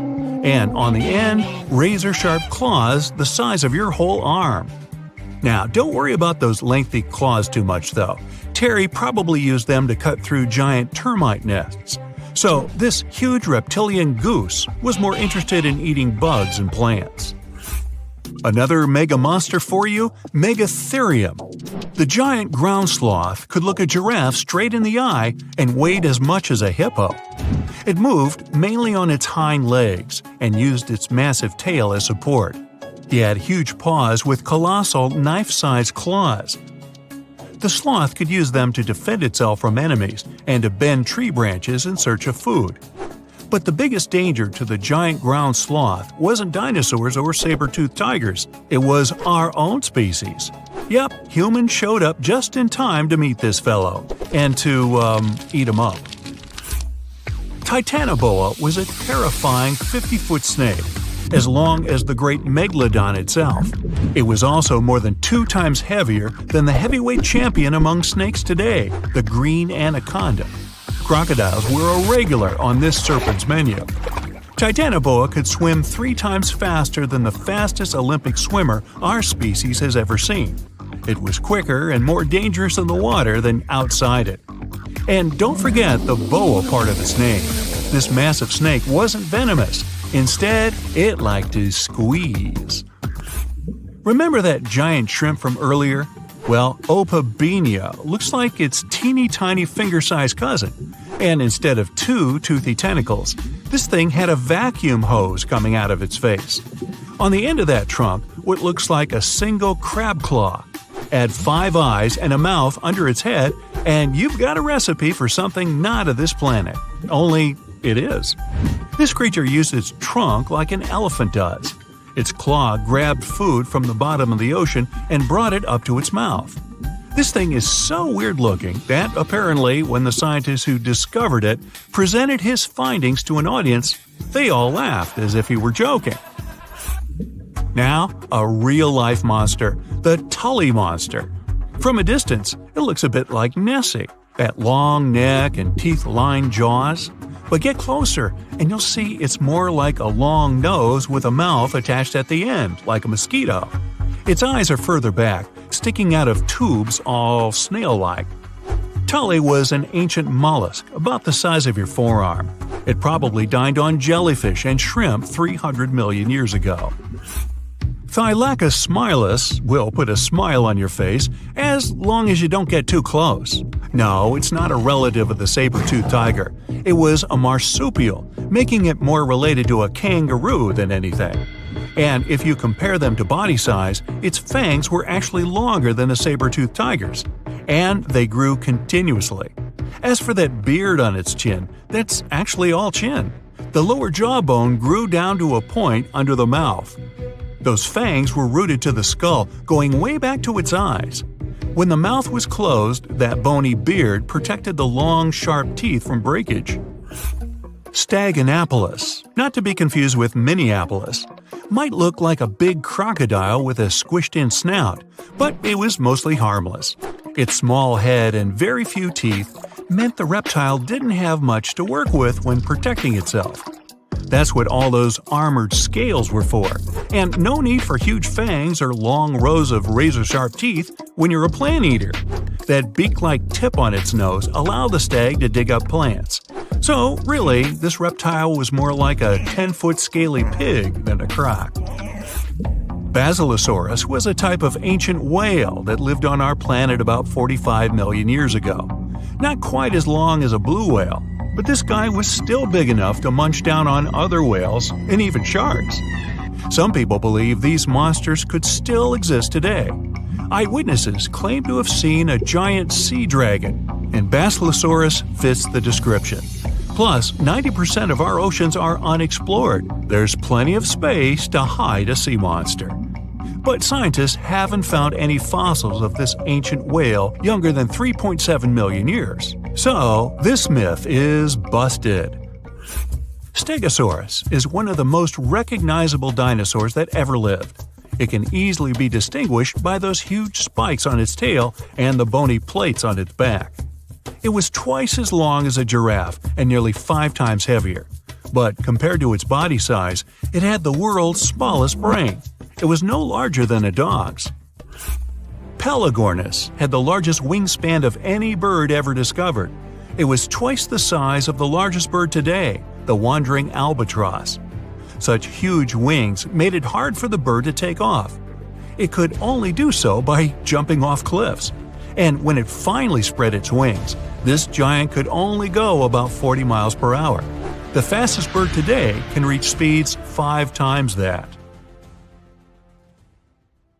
Dinosaurs, big ancient bugs, creepy spiders, and scary insects are all cute animals compared to the monsters that lived on Earth about 500 million years ago.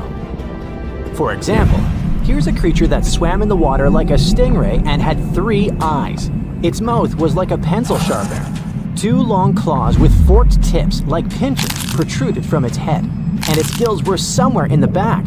This is not a thing from a sci-fi movie. This is Mosaura. Its remains are preserved in excellent condition. Let's look at it more closely and study other similar monsters.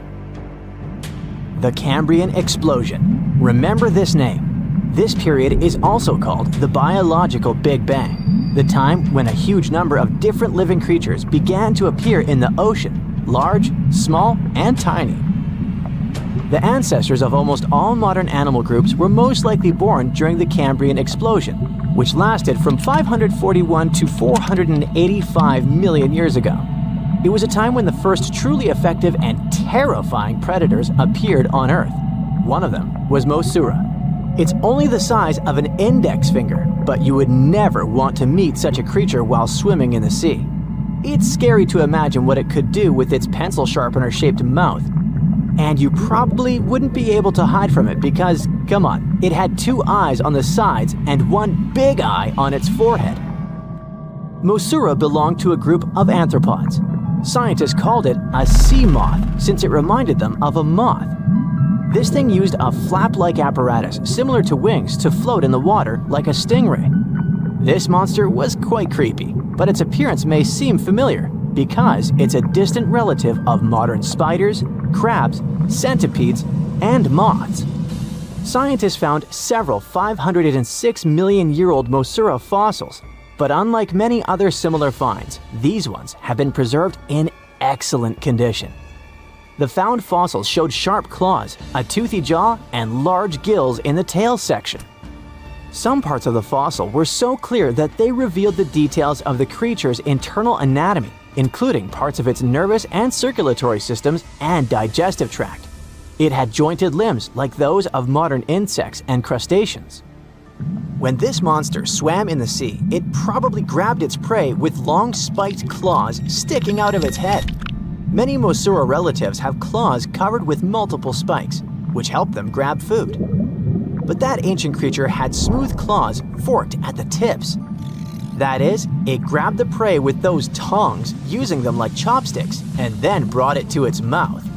Of course, this is an assumption, and nobody saw how this creature actually did it. Unlike many other similar animals, Mosaura's posterior segmented body was studded with gills. Scientists don't know why this was necessary, but they assume that such an unusual breathing system helped to adapt to an environment with low oxygen content.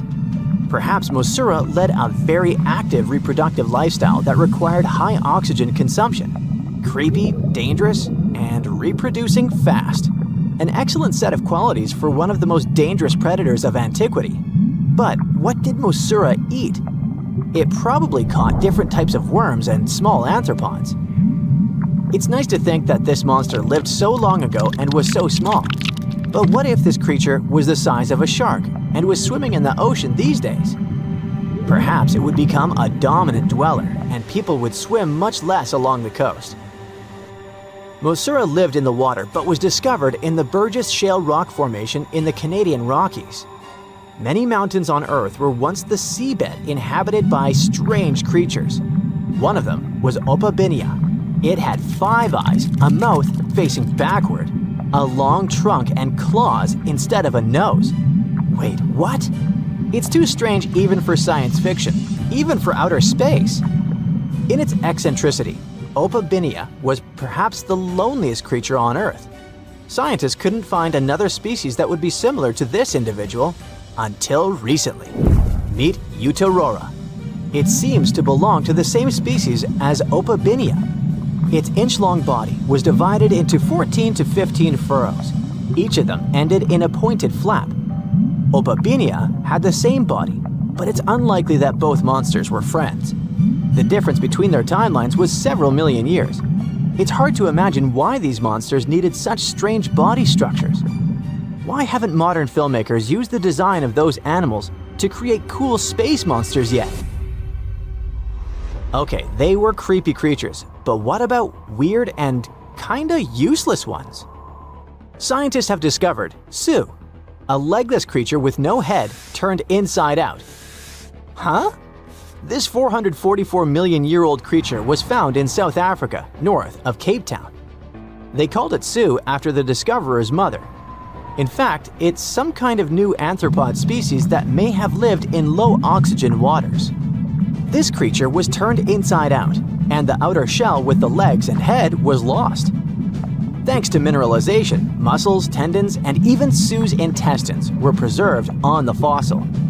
It's a great success to find such detailed remains of an ancient creature. However, scientists still can't determine the evolutionary history of this species. They're sure that it was a primitive marine arthropod. Okay, we can see that 500 million years ago, Earth was filled with creepy monsters, which fortunately are now extinct. But what about trees? Were they the same as we see now? Or was there something else? Something creepy? Oh yeah. Scientists have discovered a new kind of living organism similar to a tree or a mushroom. It was gigantic and had a very minimalistic design. Meet the Prototaxites. It's basically just a big stick with a round end poking out of the ground. It was smooth, didn't have the usual tree bark, and looked more like a mushroom without a cap. But scientists have recently found out that it wasn't a mushroom at all. Prototaxites probably belonged to a previously unknown branch of life. Prototaxites is considered to be the first giant organism in the history of the planet that lived on land. It existed about 420 to 375 million years ago during the Devonian period. It was the time when plants began to spread across dry land, forming large forests. Over time, they began to grow leaves and form roots in the ground. Then, the first seed plants appeared.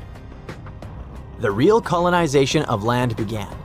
The first arthropods, such as centipedes, arachnids, and other unpleasant creatures, began to walk among those forests. Meanwhile, the water was filled with a huge biodiversity. There was a giant supercontinent on the planet, and smaller parts began to break off it. During this period, Prototaxites towered over the land. Some of these things reached 26 feet high and 3 feet wide. It's like a 3-story house and as thick as a palm tree. But what was it? A plant? A mushroom? Algae, perhaps?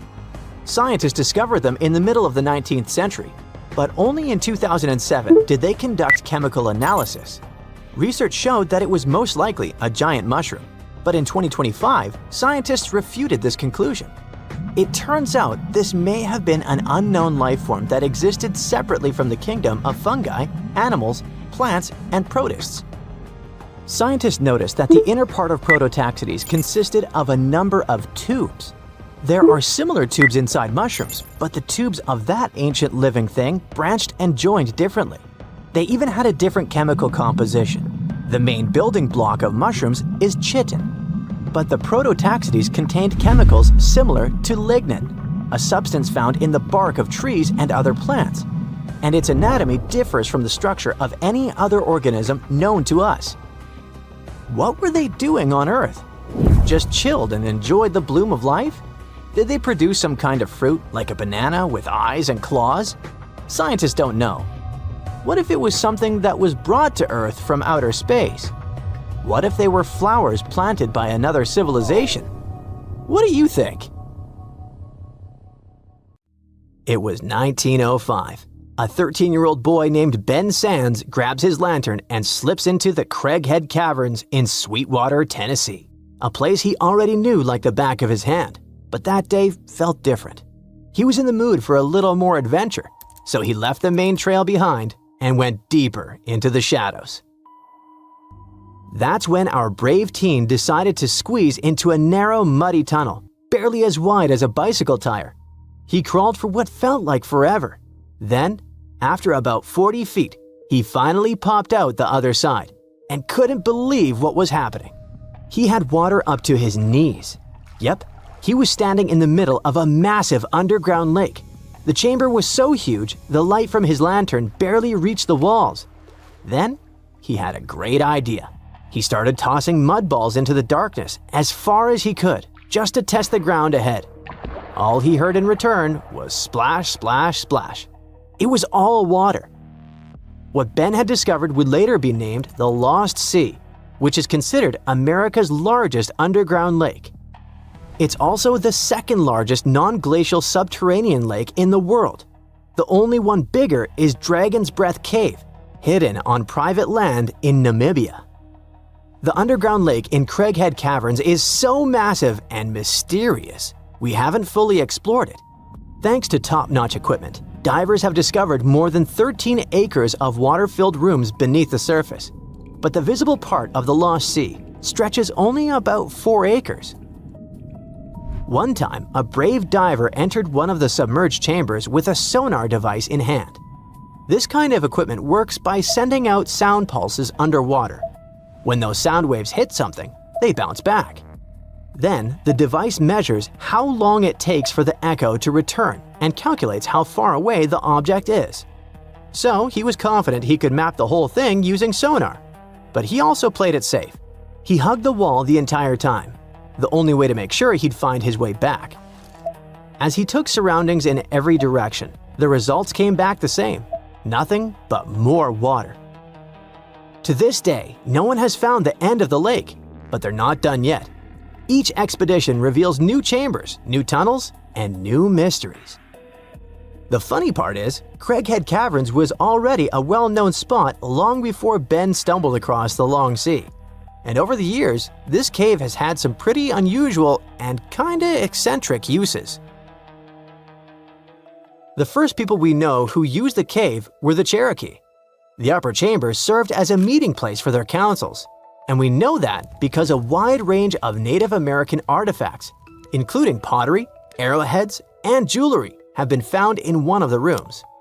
Then, between 1939 and 1940, the cavern was turned into a mushroom farm. A few years later, in 1947, someone decided to build a wooden floor right inside the cave. That's when the underground nightclub known as the Cavern Tavern was born. And here's another fun fact. One of the cave's earliest visitors wasn't a person at all. It was a giant jaguar. It made its way deep into the cave about 20,000 years ago and apparently got lost in the darkness. It wandered for days before falling into a crevice far from any light. Some of its bones were found in 1939, and today they're on display at the American Museum of Natural History in New York. But I suppose nothing that's ever happened in the cave quite compares to what lies deeper inside. If you're feeling brave enough to explore its depths, you can actually take a boat tour across its underwater lake. That's right, there are excursion boats inside the cave, all powered by electric motors. It is probably a dark, cold, and strangely peaceful journey. And just below the boat, you'll see some big rainbow trout swimming around. They weren't always there. People actually brought them in and released them into the underground lake. And according to visitors, the guides explained that it was all part of a bigger plan. They wanted to see if the fish would find an exit and reveal a hidden tunnel to another body of water. But the fish stayed put. So now, visitors have something else to look at during the ride. And since there's no natural food in the cave, the trout have to be fed by hand every single day. Guides also mentioned that one of the most fascinating features of the caverns isn't the lake or the trout. It's a crystalline structure known as anthodites, also called cave flowers. These are fragile, spiky clusters, and they are rare. Really rare. Now, here is a question. If Ben Sands discovered a lost sea out of nowhere, does that mean we could still find something similar? Well, yes. There are probably still many underground bodies of water hidden around the world. In 2016, for example, a massive reservoir of water was discovered deep beneath the Uturuncu volcano located in the Andes. But it's not like a calm, friendly lake. The water is dissolved into partially molten rock, so it's stunningly hot. We're talking about a temperature close to 1,830 degrees Fahrenheit. Then, in 2021, scientists found a huge thermal lake inside a cave in southern Albania. And in 2024, they returned to the same spot with more advanced measurement equipment. They found that the lake measures 454 feet long and 138 feet wide. That pretty much confirmed it is the biggest hidden lake of its kind we know about. Also, in 2024, a group of workers from a travel agency was exploring Tung Cave in Vietnam when they suddenly came across a mysterious lake, hidden way down in a part of the cave that hardly anyone ever sees. Its water reflects a transparent emerald or greenish color, making it look unbelievably beautiful. This spot will probably be open to tourism very soon. Alright, finding hidden lakes inside caves or beneath volcanoes is one thing, but finding a hidden ocean inside the Earth, that is a whole different story. And believe it or not, it actually happened not long ago. But you can't swim in its waters, for two big reasons. First, it's hidden about 400 miles underground. And second, the water isn't in liquid form like a normal sea. Instead, it's trapped inside solid rocks. Sounds strange, but let me explain.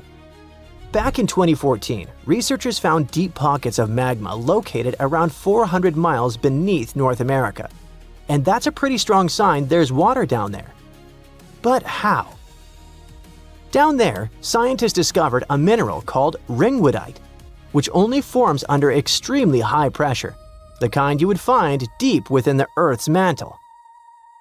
And inside the structure of ringwoodite, they found water, not in puddles or pools, but trapped inside the mineral itself. Ringwoodite acts like a sponge, holding water within its crystal structure. And when scientists ran the numbers, they realized something staggering. The amount of water trapped in this mineral could be 3 times greater than all the oceans on Earth combined. And that is huge. Not just in size, but the actual discovery is huge, because it might confirm a theory that's been around for decades.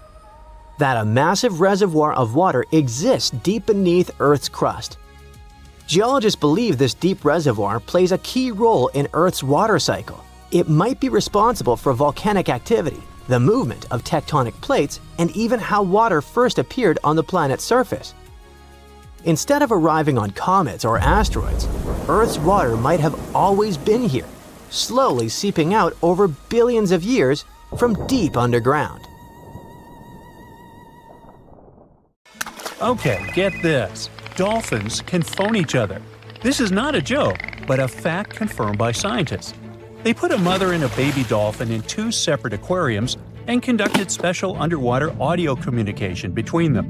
When the connection was turned on and the dolphins heard each other's voices, they started chatting. Their conversation consisted of happy whistles, chirps, and clicks. You've probably heard this chatter in wildlife movies. But I wonder, how do the dolphins dial the phones? Do they have flip phones? Get it? Flipper using a flip phone? Okay, never mind. Anyway, the most interesting thing about this experiment is that the mother and the baby recognized each other's voices through the speakers without seeing each other. They were talking fast, like it was a normal dolphin phone conversation. Think of a dog that hears its owner's voice from a phone speaker, or when you turn on a video of another barking dog. Your pet is confused and doesn't understand what's going on. But dolphins started communicating immediately, just like humans. Many animals communicate with one another through touching, gestures, biting, or growling. But dolphins have shown they can communicate without direct contact. If they understand clacking, clicking, and whistling, it means only one thing. Dolphins have their own complex, developed language, and scientists hope to learn it. Scientists called one of the elements of their language signature whistles. They use whistles to call others by name, to convey information, and to warn of danger. This is one of the most difficult forms of communication in the animal world. These whistles vary depending on the situation and the dolphin species. They raise or lower the tone, shorten the duration of the sound, or increase it by exchanging short or long words. To compare the language of dolphins with other species, scientists have compiled a table of sound properties, such as length, clarity, pitch, pattern, and others. According to all the data, dolphins have the largest sound palette. Larks, the bird, took second place, by the way. But even with all this data, we still don't know much about the complexity and diversity of their language. In one of the latest studies on this topic, scientists analyze about 1,000 dolphin communication recordings made over the past 40 years. But even after that, we can't even come close to understanding it. It's possible that AI will handle this better than humans. We aren't aware of how to speak using signature whistles, but scientists know for sure that dolphins use them to express their emotional state, to share news, and to tell each other about the dangers or where their prey swims. Scientists believe that dolphins can talk about anything. They can rejoice and complain to each other. They even communicate in different styles at the same time, like people who are chatting at a noisy party. But in addition to sound signals, they use body postures, jaw claps, bubble blowing, and fin stroking. They form groups, assign tasks, and work as a team. If one dolphin knows a place with food, it will tell its friends about that, like Instagram. If they spot a shark, they'll warn others about it. There was even a case where 2 bottlenose dolphins scared a spotted dolphin. A couple of days later, this dolphin returned to that place with its friends. It's like when some bad guy bullies you, and then you call your friends to help deal with him. What if we learn dolphins' language and find out that they're smarter than humans? What if they gossip about the human race and laugh at "Oh, brother, get a load of these dumb people. They're fighting each other over nothing. What do they spend their lives on? Why don't they just chill and enjoy life? They create too many problems for themselves. It's a good thing we're smarter than them and can just relax in the ocean. Yeah, dude, let's stay away from them." Or maybe they know a lot more about nature and the ocean than people do. What if they discuss the problems of the ocean and have unknown technologies? Of course, these are all theories, but just imagine how cool it would be if you could understand dolphins and respond to them using a special program. You could get yourself a good friend that's interesting to talk to and can take you for a ride in the waves. Ooh. Unfortunately, at the moment, it's still very unlikely. Dolphins are too fast swimmers. It's difficult to constantly record their communication using high-tech equipment. Even the slightest change in the dolphin's whistling is associated with their actions. Their whistles may sound the same, but the context is different. They play, fight with one another, chase fish, or run away from a large shark, and all the time, they use their language. Well, we have the same situation. We raise our hands when we want to say hello, but we also raise them when saying goodbye. Our wow reaction can mean both joy and horror, depending on the context. Dolphins have the same complex communication. For example, they clap their jaws when they fight each other, but they also do it when they play. Dolphins are unique not only because of their brains and the way they communicate. Perhaps you don't know that dolphins are not fish, they're mammals. Yeah, you knew that. They can't breathe underwater because they don't have gills. They come to the surface, take a deep breath, and swim for about 10 minutes. Then they repeat this process. Unlike fish, dolphins don't lay eggs. They give birth to cubs, and they feed them with milk. They also have body hair. Yep, newborn dolphins have hair on their beaks. They lose it soon after birth. Why do they need this hair? Scientists believe that this is an evolutionary echo from the time when dolphins lived on land. And here's another strange fact. We've all heard how millions of years ago, fish began to slowly come ashore. During evolution, they changed their appearance, adapting to new life on solid ground, and so they gradually turned into mammals. But dolphins are unique since their development is kind of reverse. They were originally amphibians that lived near bodies of water. The ancestors of those amphibians were artiodactyl mammals, similar to deer. Not only dolphins, but also whales and porpoises have the same evolutionary path. All of them are called cetaceans. They made a big step from land to water about 50 million years ago. What if these ancient deer-like animals were the most intelligent creatures on Earth that realized that living in the water was much better than living on land, and they haven't regretted that decision yet? Dolphins have a big brain. Chimpanzees and humans have brains of the same size, and they all have something in common. Dolphins have a long lifespan and they form groups. They show the emotions of sadness, grief, happiness, and joy. They can assess situations and solve problems. But the coolest thing is they can pass the mirror test. That means they recognize their reflection in the mirror. They don't just look at themselves. No, they pay attention to the parts of their bodies that they can't see otherwise. They examine their movements in the mirror.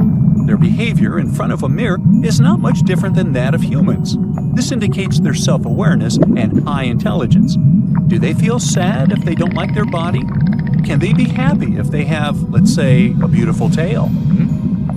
In addition to these features, dolphins have a real superpower: echolocation. By producing clicks and whistles, they can find their relatives that are pretty far away. They can spot prey or an enemy despite poor visibility in the ocean. This power allows them to sense a metal implant in the body of a swimming person. We are 70% water. Therefore, when we dive into the sea or ocean, for dolphins, we become part of their echolocation field. When they emit a sound, the sound waves crash into a metal object inside the human body, and the dolphins immediately feel it. And some dolphin species can turn off half their brain while sleeping. One eye is kept closed, and the other eye monitors the situation so as not to miss danger. Ooh, smarty pants dolphins.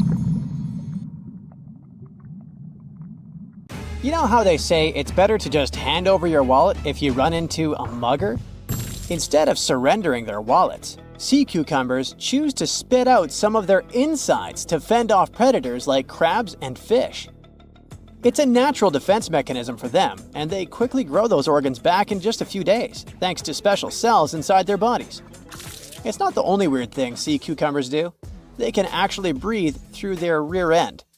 They have this thing called a respiratory tree that connects to their backside and sits right next to their intestines. So when they suck in water from their behind, it goes into that respiratory tree, letting them absorb oxygen directly into their fluids. Plus, sea cucumbers are the janitors of the ocean. They munch on whatever gets stuck in the sand on the ocean floor. Once they've eaten, they manage to clean out the sand, leaving it nice and tidy after they do their business. As for the clean sand, the stunning white sand beaches in Hawaii are actually a product of parrotfish number 2. These fish munch on algae from rocks and dead corals, and while they're chomping away, they also grind up the leftover bits of coral in their bellies. When they're done, they move their bowels, and voila! It all comes out as beautiful sand. Not only do they play a vital role in keeping the coral reef ecosystem healthy, but they can churn out hundreds of pounds of this white sand every year. Marine animals are seriously impressive when it comes to holding their breath. Just look at sperm whales and elephant seals. They can stay underwater for a mind-blowing 2 hours. Then there's the Cuvier's beaked whale, which holds the crazy record at almost 4 hours underwater. When you compare that to the human record of 24 minutes and 37 seconds held by pro diver Budimir Shobat, it seems pretty insignificant. But what's the marine animal's secret that helps them excel humans this much? Unlike us, these sea creatures have a ton of hemoglobin and myoglobin in their blood and muscles, allowing them to store way more oxygen. When their oxygen runs low, myoglobin steps up and releases even more. Plus, they can tolerate higher levels of CO2, so they don't feel the need to breathe as quickly. There's even a study that found their myoglobin molecules have a unique charge that keeps them from sticking together, which boosts oxygen storage. And on top of all that, they can slow down their heart rate and restrict blood flow to hang out underwater even longer. Rumor has it that about 540 million years ago, a meteor loaded with frozen octopus eggs smashed into Earth. Sounds like a delirium, but some scientists are entertaining a very questionable idea that octopuses and their cephalopod buddies, like squids and cuttlefish, might actually have some extraterrestrial origins. The thing is, cephalopods have extraordinary DNA that doesn't look like any other DNA on our planet. They've got around 33,000 protein-coding genes in their genome, which is way more than what we humans have. A recent study suggests that their evolutionary story shows some odd traits that might hint at a connection to space, like they could be from some super far-off past, or even the future. The researchers went as far as to claim that modern octopuses could be the descendants of these frozen creatures that hitched a ride on comets and splashed down in our oceans. And why octopuses? Well, they really stand out in the animal kingdom.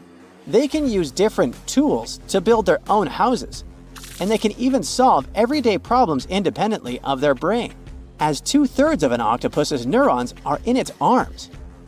These traits seem to have just appeared out of nowhere during evolution. They even tossed around another quirky theory. What if an extraterrestrial virus crashed into early squid populations and gave them a crazy boost in evolution, turning them into the octopuses we know today? Anyways, these are just fun speculations without any hard proof. Now, this funky object is an animal, not a rock. It's called sand dollar. Just look at the shape of its shell. Once sand dollars are exposed to the sun, their shells lose their soft, spiny covering and become bleached white. Back in the day, beachcombers thought these shells looked a lot like big silver coins, kind of like the old Spanish dollar that was about the same size.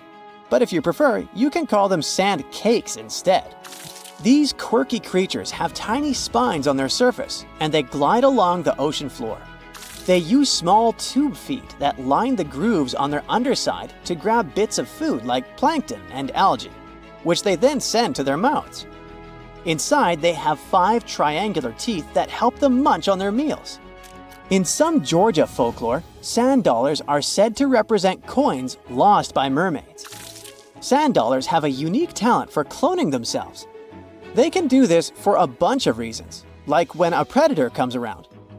Some species of sand dollar larvae can actually split in half as a defense mechanism.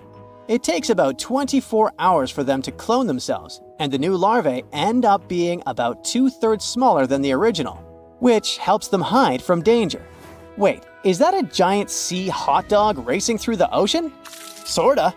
Some scientists have joked that sperm whales seriously resemble enormous hot dogs. These massive creatures can take quick naps, standing up for about 10 to 15 minutes.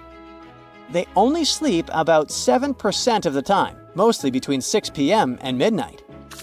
Sperm whales also have a cool ability to retract and extend their eyes, thanks to a thick retractor muscle around them, but they can't actually roll their eyes in their sockets. Plus, they have the most asymmetrical skull of any mammal out there. Oh, and let's not forget, they have the largest brain of any living creature, weighing in at over 9 pounds. Unlike us humans, if dolphins went into full-on snooze, they'd stop breathing and could drown. So they figured out a genius solution. They let only one side of their brain sleep at a time. This means one half stays awake to keep them breathing and watching out for any potential threats. When they snooze, they only close one eye. If their right brain is resting, their left eye is shut, and vice versa. This unique sleep style is called unihemispheric sleep, and it lets them recharge without ever fully losing awareness. On top of that, dolphins might be using corals and sponges like their own little pharmacies. Scientists have seen them rubbing their bodies against specific types of coral and sponges, suggesting they might be treating skin issues. They've even spotted dolphins lining up to take turns at these spots, using corals like Gorgonian coral Rumphella aggregata, leather coral, and some sponges. What's really fascinating is that researchers have analyzed these corals and found they contain compounds that could help with dolphin skin conditions, which can sometimes lead to infections and lesions. Now, the big question is figuring out exactly how each type of coral helps dolphins, and if it really boosts their health overall. Sea urchins aren't exactly the Usain Bolts of the ocean. They move slowly by crawling with their tube feet and occasionally give themselves a little push with their spines. These little guys have just 5 teeth, which they use like a beak to scrape algae off rocks, which I'm pretty sure is the ocean's version of an all-you-can-eat buffet. But since all that scraping wears their teeth down, they're in a never-ending dental replacement program.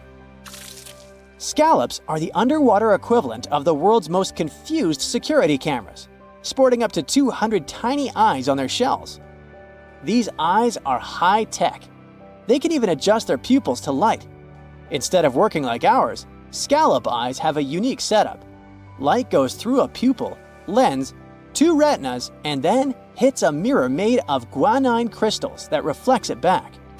Scientists were puzzled about how they see since their main retina often gets blurry light. But it turns out, scallops can change their pupil size by about 50%. Just don't expect them to do it in a hurry, as it takes a few minutes. Now here's something really neat about orcas. They're expert hunters, and they do it in groups called pods. A pod can consist of up to 40 orcas, forming a very effective hunting team. Interestingly, there are distinct types of pods: resident and transient. Resident pods are more into fish, while transient pods have a taste for marine mammals. But no matter what type of pod they belong to, all orcas have one thing in common: they are master collaborators. They work together using smart hunting techniques that are often compared to the teamwork of wolf packs. Almost 95% of jellyfish's body is made of water. For comparison, the human body is 60% water.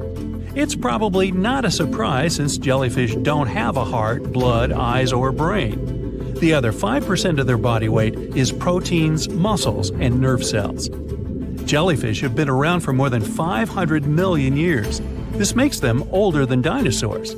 These creatures haven't changed much, and today's jellyfish are pretty much like their ancestors. Electric eels have small eyes that are not so effective in environments with no light, so they mostly rely on their electric organs.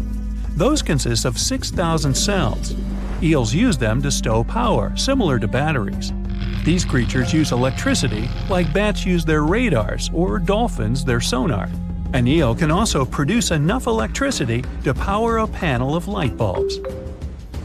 There's a small tropical archer fish that can learn to recognize human faces.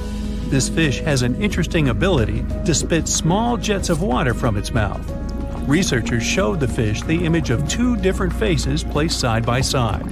One was unknown and the other was familiar. The fish was supposed to spit water at the familiar one. The creature took the right guess more than 80% of the time. There's such a thing as a sea unicorn. That's an animal called the narwhal. Its horn is actually a tooth that can grow up to 10 feet long. Manatees, also known as sea cows, are distant relatives of elephants. Their weight can go up to 1,000 pounds. These creatures are vegetarian and need to eat around 10% of their total weight on a daily basis. That's lots of sea salad. In some cases, manatees share space with alligators, but they get along pretty well. You can even find a photo from Florida where an alligator rides a manatee's back. Frogfish have special fins that help these creatures walk along the sand. They're very useful in shallow waters. A ghost pipefish is hard to see, but once you spot it, you're bound to get really surprised. Its head makes up over 40% of its body. Crabs don't feel like wasting time on such formalities as putting foods in their mouth. That's why they taste it with their feet, which is where their taste buds are. Marine iguanas are the only lizards on our planet that like spending time in the ocean, even though they mainly live on land. They're herbivores that feed in shallow waters and swim like snakes. Iguanas use their long claws to hold onto the bottom when they need to graze. Green turtles can cross over 1,400 miles when migrating. They try to find the perfect spot to lay their eggs. Penguins sort of fly when they're underwater, reaching a speed of 25 miles per hour. More than 5 million years ago, I've heard, I wasn't around then, deep sea worms and humans had a common ancestor. So we still share 70% of our genes with these creatures, and with sea stars, squid, and octopuses. Now, octopuses are in fact incredibly old. The oldest known fossil belongs to an animal that lived almost 300 million years ago. FYI, this is before our dinosaur buddies roamed the Earth. Wait, there's more! Octopus arms have a mind of their own. That's because 2/3 of their neurons lie in their arms, not in their heads. This means that their arms can problem solve how to open a shellfish, while their owner is worried about other stuff entirely. Talk about ninja-level multitasking. Oh, and like other animals, such as chimpanzees and dolphins, octopuses have proven to be good at maneuvering tools, like picking up old shells and using them as a temporary home. Now, of course, the most intelligent animals on our planet are humans, according to humans. But we don't seem to give pigs enough credit.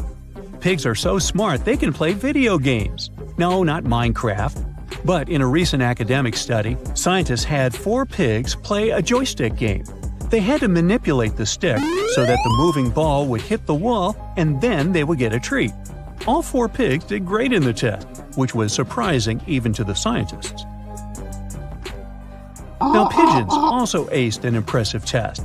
They were trained to differentiate a Picasso painting from a Monet one, which they had no trouble learning. Then they were able to apply this knowledge, identifying works of art they had not previously seen, meaning they really understood the difference between each painter. Poor things are always seen as a nuisance.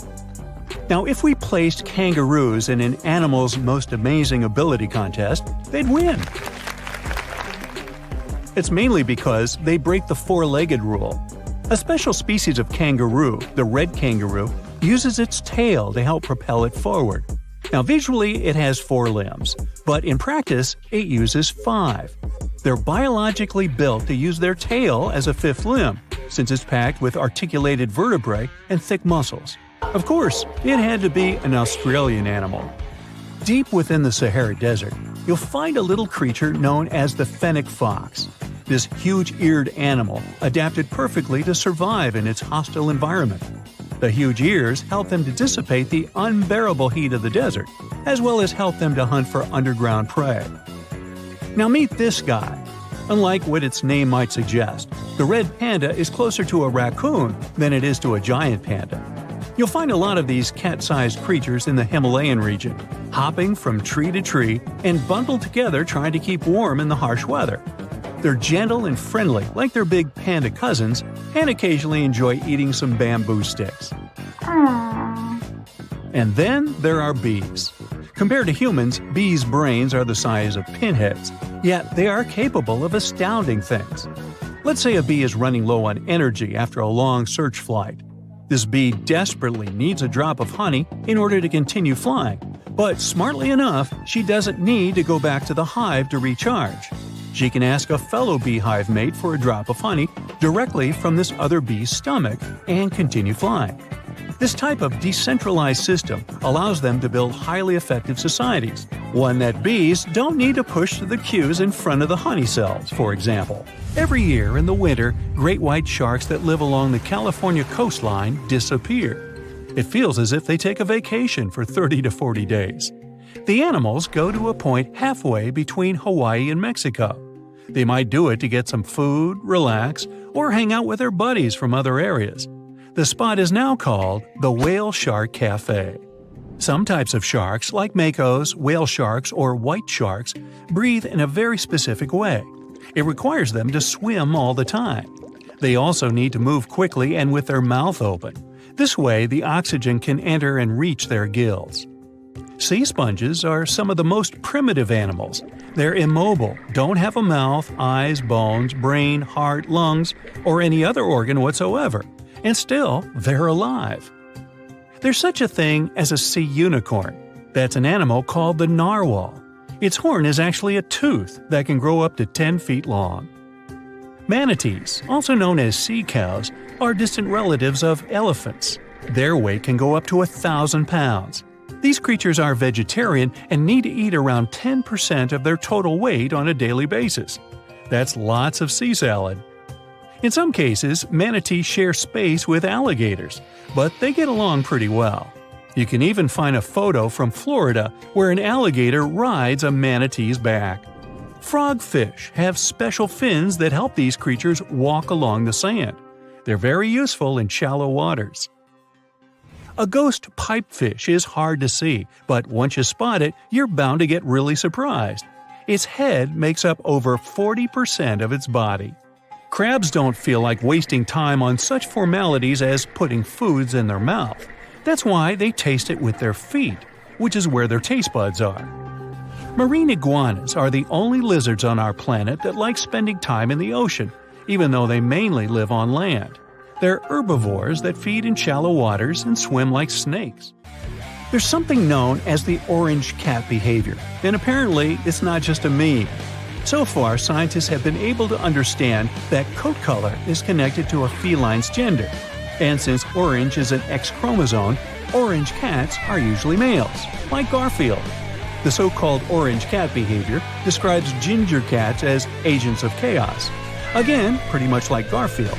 However, there haven't been any conclusive studies on whether coat color and cat behavior are truly linked.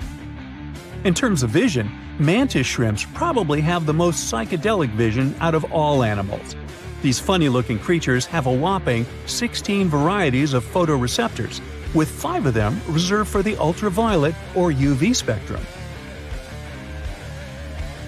Ultraviolet rays are really short wavelengths, which are invisible to humans. The thing science still doesn't understand is how exactly these mantis shrimp view the world around them. Sure, they can perceive a bunch of colors, but they can't necessarily distinguish all of these colors among themselves. It can be that they just see a lot of really vivid, really blurry colors, but we haven't figured out a way to check that out. Now, to say sloths are cute is an understatement. They may be one of the friendliest animals in the jungle, but there's more. If you look closely at their fur coat, you'll notice hints of green. These greeneries are actually tiny little algae that grow alongside sloths. They help sloths to camouflage better in the jungle, but they also nurture them. The little cracks inside a sloth's fur create the perfect environment for algae reproduction, and scientists have found species of algae that don't exist anywhere else in the world. They do get by with a little help from their friends. Deep within the Sahara Desert, you'll find a little creature known as the fennec fox. This huge-eared animal adapted perfectly to survive in its hostile environment. The huge ears help them to dissipate the unbearable heat of the desert, as well as help them to hunt for underground prey. There's a creature somewhere deep in the ocean looking for prey that would make Dracula himself proud. It's been around since before even the dinosaurs walked the earth. It has no bones or jaw, but it doesn't stop this underwater vampire from hunting. The name of this eel-like parasite is the Pacific lamprey. The English monarch loved this fish so much that he defied doctors' orders to stop eating lamprey flesh. He got sick every time he'd have the original gooey fish. But the lack of bones and the fact that this lamprey tastes like slow-cooked beefsteak made the royal fall in love with the fish once and for all. The product of this love was a chill in his aged body, some heavy sweating, and some other scary symptoms, which eventually took his life and interrupted his 35-year reign. The lamprey is way better at surviving, as it lived through at least 4 mass extinctions. Its ancient ancestors evolved over 450 million years ago. There are around 40 living species of lampreys still thriving across the world. The Pacific lamprey is just one of them. These creatures have cartilage instead of bones, and a third eye, which is a special light-sensing organ on the top of their heads. Instead of a regular jaw, they have a sucker mouth surrounded by teeth. It's perfect for latching onto prey and sipping up body fluids like underwater vampires. Once they pick a victim, they suction it, making a seal that's almost impossible to break. Scientists believe the Pacific lampreys don't munch on flesh. Female lampreys lay up to 200,000 eggs in nests that stay in fresh water for 3 to 4 weeks. Once the larvae hatch, they burrow into sediment and stay under the sand for up to a decade. When they hit their teenage years, these miniature Draculas re-emerge and migrate from freshwater all the way to the Pacific Ocean. This journey isn't the easiest, and it takes some changes to its appearance and physiology to adapt to a huge change in salinity. After several years, they go back to freshwater to reproduce. Pacific lampreys can use chemical clues released by their larval migrating pals to find their way. They can travel hundreds of miles inland to find the perfect spot for spawning and rearing. It's not always the same place they spawned in. Many species of birds, mammals, and other fish can appreciate the fatty flesh of lamprey. This makes them some of the most valuable players in freshwater and marine ecosystems. Another lamprey type, the sea lamprey, is native to the Atlantic Ocean. It's not that dangerous when it's at home, but once it gets to the Great Lakes, it becomes a real threat to the 4 local native species of lamprey. The sea lamprey is up to 4 times bigger than the lake species. It has unlimited food and spawning grounds, and no natural predators here, so it becomes cocky. It secretes an enzyme that doesn't let the blood clot. Once it attaches to some unsuspecting fish, it spends the next several months feeding off of it.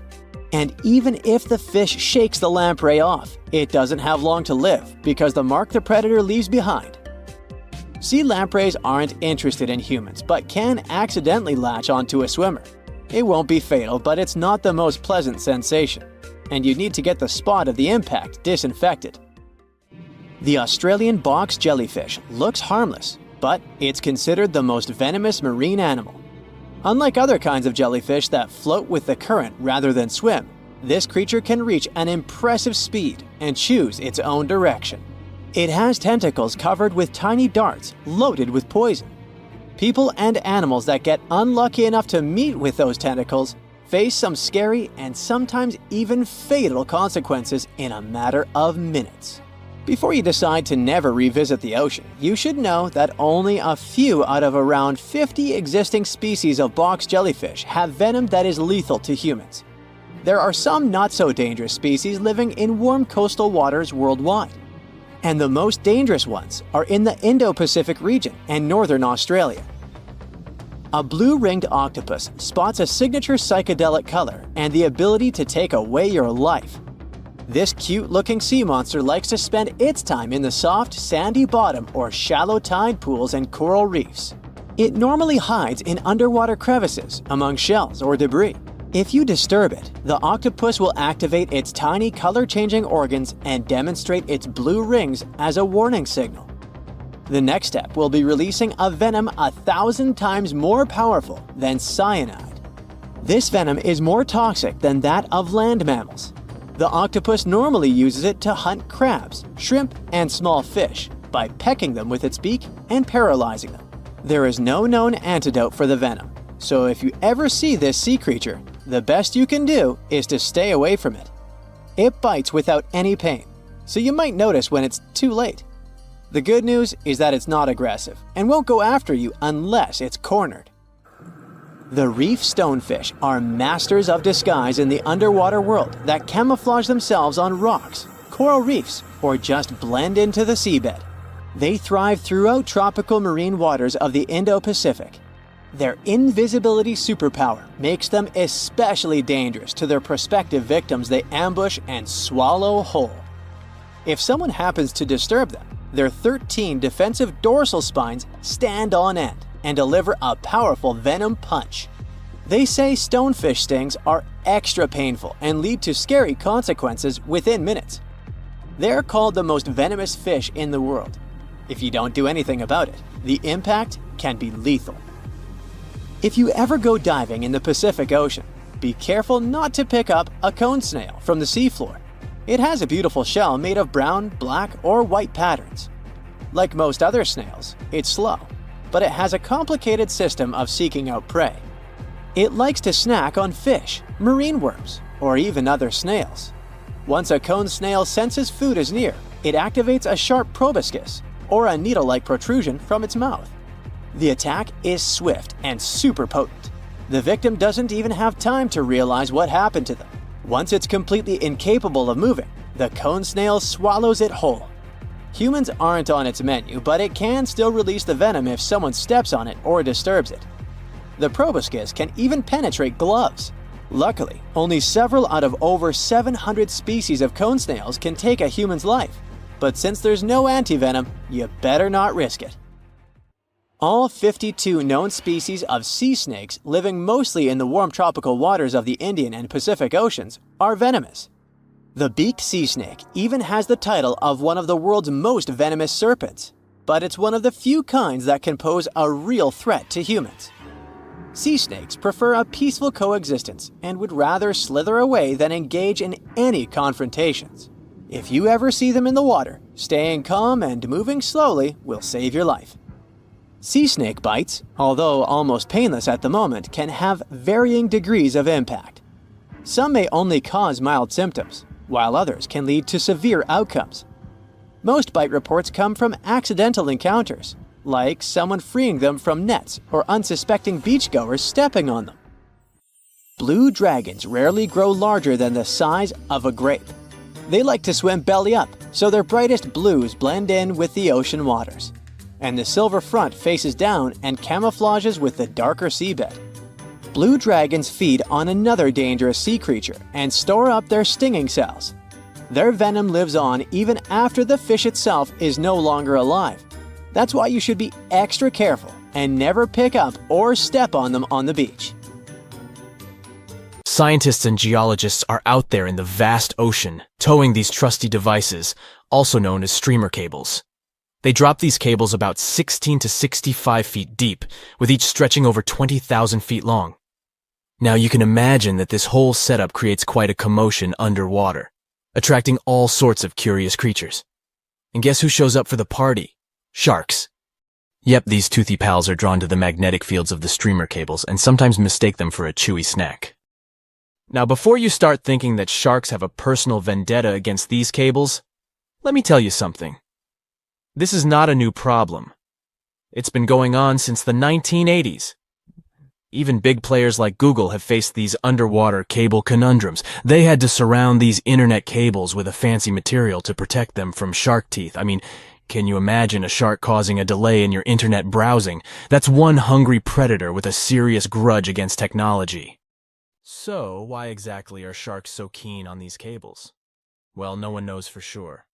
Some scientists think it's because sharks have a thing for electromagnetic fields and get curious. Others believe they just have a thing for anything cable-shaped. It's not all sharks that cause such problems, but which of them are the troublemakers in this aquatic tale? Well, it depends on the depth of the cables. For example, when it comes to a particular depth, the bull sharks seem to be the mischief makers. These bad boys have solid gray physiques and short snouts. They're like the bullies of the underwater neighborhood, causing trouble wherever they go. Bull sharks are widely found in tropical and warm waters around the world, and they seem to have a knack for seeking out these streamer cables. Now I know what you're thinking. Did these scientists really catch a group of bull sharks and make them bite cables just for science? Nope, they're way too clever for that. Instead, they used a 3D scan of an authentic bull shark jaw to create a computer model. Talk about high tech. They simulated shark attacks on the cables, measuring the impact and compression forces. It turns out that a shark can really do a number on those cables. But here's the kicker. The strength of the cables depends on how fast the shark is swimming when it decides to take a chomp. So if you see a shark cruising by at top speed, you better watch out for those cables. But wait. We can't blame the poor sharks entirely for the fate of these underwater cables. A 2009 report points out that a lot of fish have a considerable history of nibbling on cables. It's like a buffet for these underwater creatures. Barracudas, sharks from shallow and deep waters, and even some other sneaky culprits have been identified as cable biters. They just can't resist sinking their teeth into the cable wrapping, which then lets the power conductor hang out with the seawater. It's a recipe for cable failure. Still curious about the fascinating world of cable installation? Did you know that more than over 90% of international data takes a watery journey?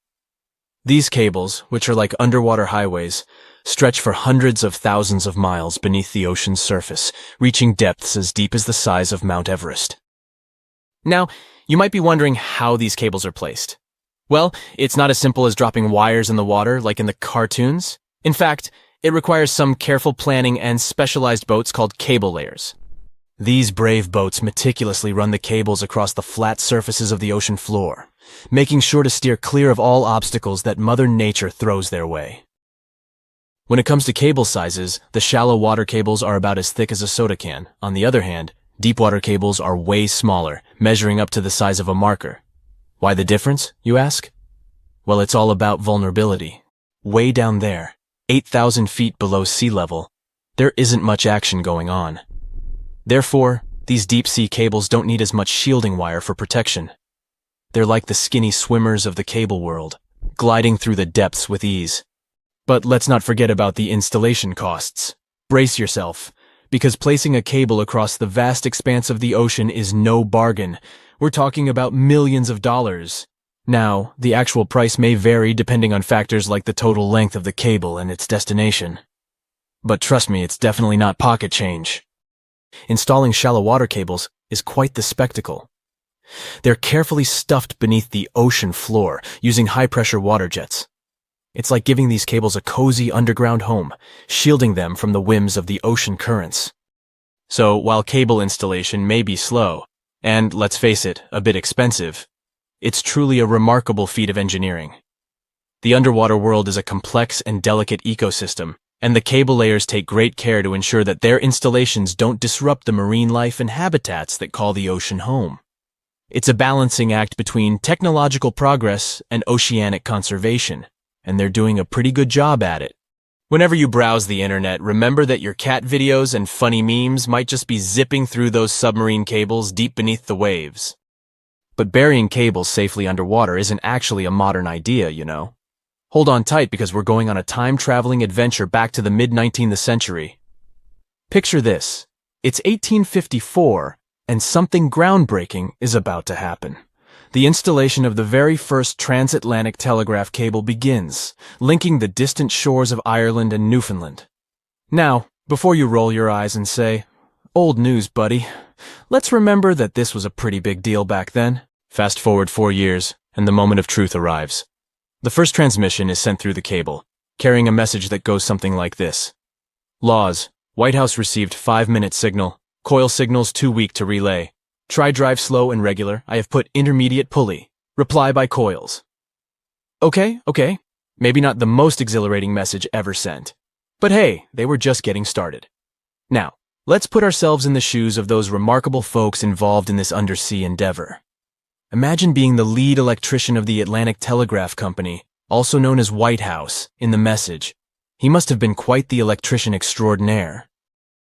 To put things into perspective, while our cable pioneers were busy laying the groundwork for transatlantic communication, the world outside was bustling with activity. Charles Dickens, that literary genius, was still crafting his timeless novels. Meanwhile, a little settlement named Dallas was officially incorporated in the vast state of Texas.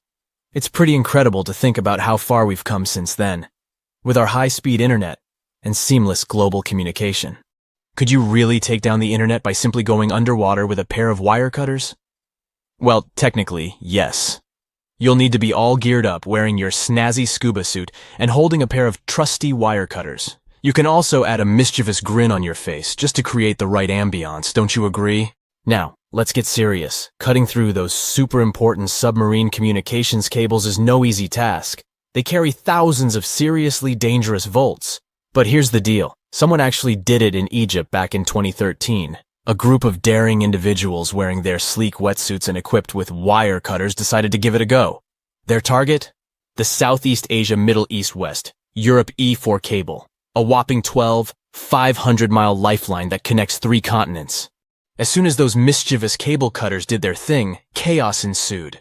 Internet speeds in Egypt took a nosedive, plummeting by a staggering 60%. Can you imagine the frustration of trying to load a cute puppy video and having to wait for ages? But hey, let's keep things lighthearted here. The internet, like a phoenix, rose from the ashes once the cable was repaired. Speeds were restored, and everyone could once again binge-watch their favorite shows and indulge in endless rounds of online gaming. Now, prepare yourself for some weird stuff. We're going to dive into the fascinating world of sea cucumbers, the squishy detritivores that are nature's very own recyclers. These exotic marine creatures might not be everyone's first choice for a pet, but trust me, they've got some unique talents that are worth talking about. Sea cucumbers are colorful little creatures with a digestive tract that's basically just a hole at either end. Their bodies are fat and squishy, covered in leathery skin. And guess what? They breathe through their butts. These amazing creatures have found a way to make the most out of every part of their body, few as they are. Now, you might be wondering what sea cucumbers do with their unique set of skills. Well, they play a crucial role in cleaning our planet's waters. They munch on all the debris found on the seabed and break it down internally, removing all the bad stuff in the process. It's like having little vacuums cleaning up the ocean floor. Believe it or not, sea cucumbers are in high demand in the kitchen too. They're harvested and traded in many countries. The Asian market, in particular, absolutely loves them. You can find them being sold cooked and dried under all sorts of fancy names. Or, if you prefer a more direct approach, you can just call them sea slugs. Now, here's the fun part. A dried sea cucumber can cost you up to a whopping $1,400 per pound. These squishy delicacies are truly worth their weight. But let's take a step back in time. The tradition of eating sea cucumbers goes way back, more than 1,000 years in Asia to be precise. And as demand for these curious creatures grew, so did the need to find them elsewhere. This led to overexploitation of local fisheries, causing sea cucumber stocks to diminish in many countries. Uh-oh, not good for our little sea cucumber friends. One of the most interesting examples of sea cucumbers is the pink see-through Fantasia. Not only does it look amazing, but it also has this great defense system, where it uses bioluminescence to scare off predators. Thankfully, some brilliant researchers around the world have decided to act. They're on a mission to breed sea cucumbers and replenish the depleted fisheries. They're also exploring how these creatures can be a reasonable food resource and help reduce the damage done by fish farming. In Scotland, for instance, where a team of enthusiastic students started a company for this particular purpose. Their goal? To figure out how sea cucumbers can absorb as much of the bad stuff they can in the water. They might just be the aquatic superheroes we've been waiting for. Meanwhile, in Sweden, marine biologists are working hard to restore the population of red signal sea cucumbers. These poor creatures have been fished out of local waters, but specialists are determined to give them a fighting chance. They're also exploring how sea cucumbers can fit into seafood cultivation. Their lab is like a sea cucumber daycare, carefully nurturing the next generation of these wiggly wonders. And let's not forget about Canada. Research scientists are focusing on the giant red sea cucumber. These magnificent creatures can grow up to 20 inches long and are perfect for co-cultivation with other species. They're even developing special containment systems that will make it easier to keep sea cucumbers where they're needed the most. Okay, speaking of amazing sea creatures, what about a fish that can fly? Heard that right, we're about to stumble upon a land where fins meet flying, and the ocean becomes a runway for these airborne acrobats. Prepare to be fantastically entertained. Nah, I didn't write that one. So picture this, you're lounging by the warm ocean waters, minding your own business, when suddenly you see a fish soaring through the air like a torpedo. That's right, they are real, and they got some serious style. With their sleek bodies and pectoral fins that resemble wings, they're the high flyers of the sea. Now, you might be wondering, why would a fish take to the skies? Well, it turns out these magnificent creatures have developed this nifty gliding ability as a sneaky trick to escape from their underwater foes. And boy, do they have plenty of enemies. Those guys are all on the lookout for a tasty flying fish snack. When it comes to their diet, these avian fishes are quite the foodies. They chow down on a variety of treats, including the ever-popular plankton. Who knew tiny floating organisms could be so delicious? Now let's take a closer look at the flying fish family album. We've got a whopping 40 known species strutting their stuff in the sky. And here's a fun fact. All of them have tails that are forked in an uneven manner, with the lower lobe being longer than the upper one. It's like the fishy version of a funky hairstyle. And there's more.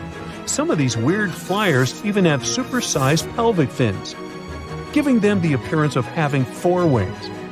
Can you imagine the envy in the fish community when they see these trendsetters gliding by?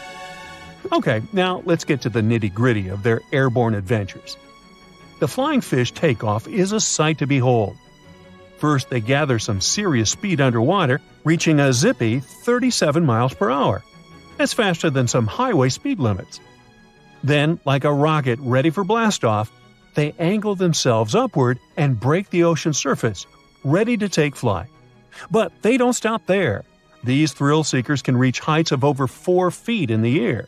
Can you imagine the view from up there? They glide through the sky, covering long distances. That's like the fishy equivalent of a marathon. And here's the best part.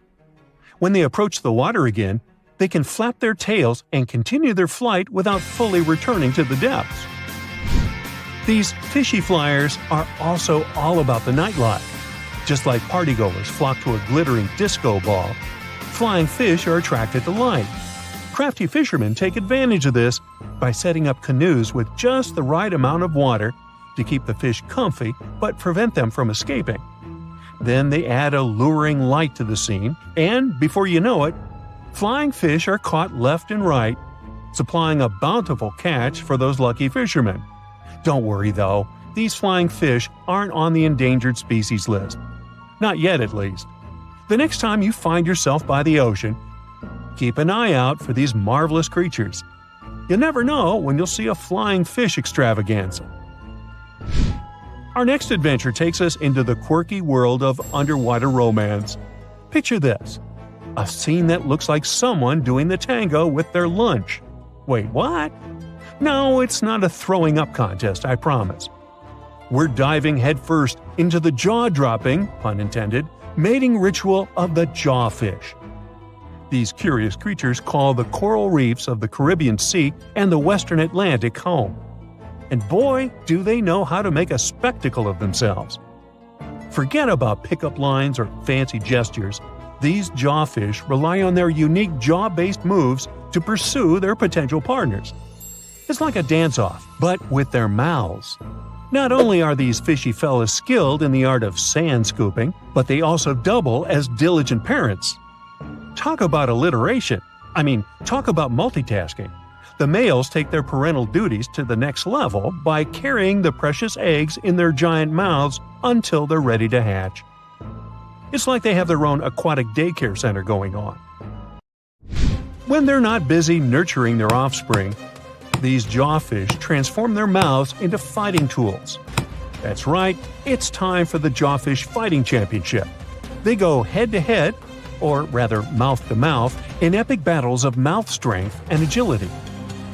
You know the old saying, put your money where your mouth is?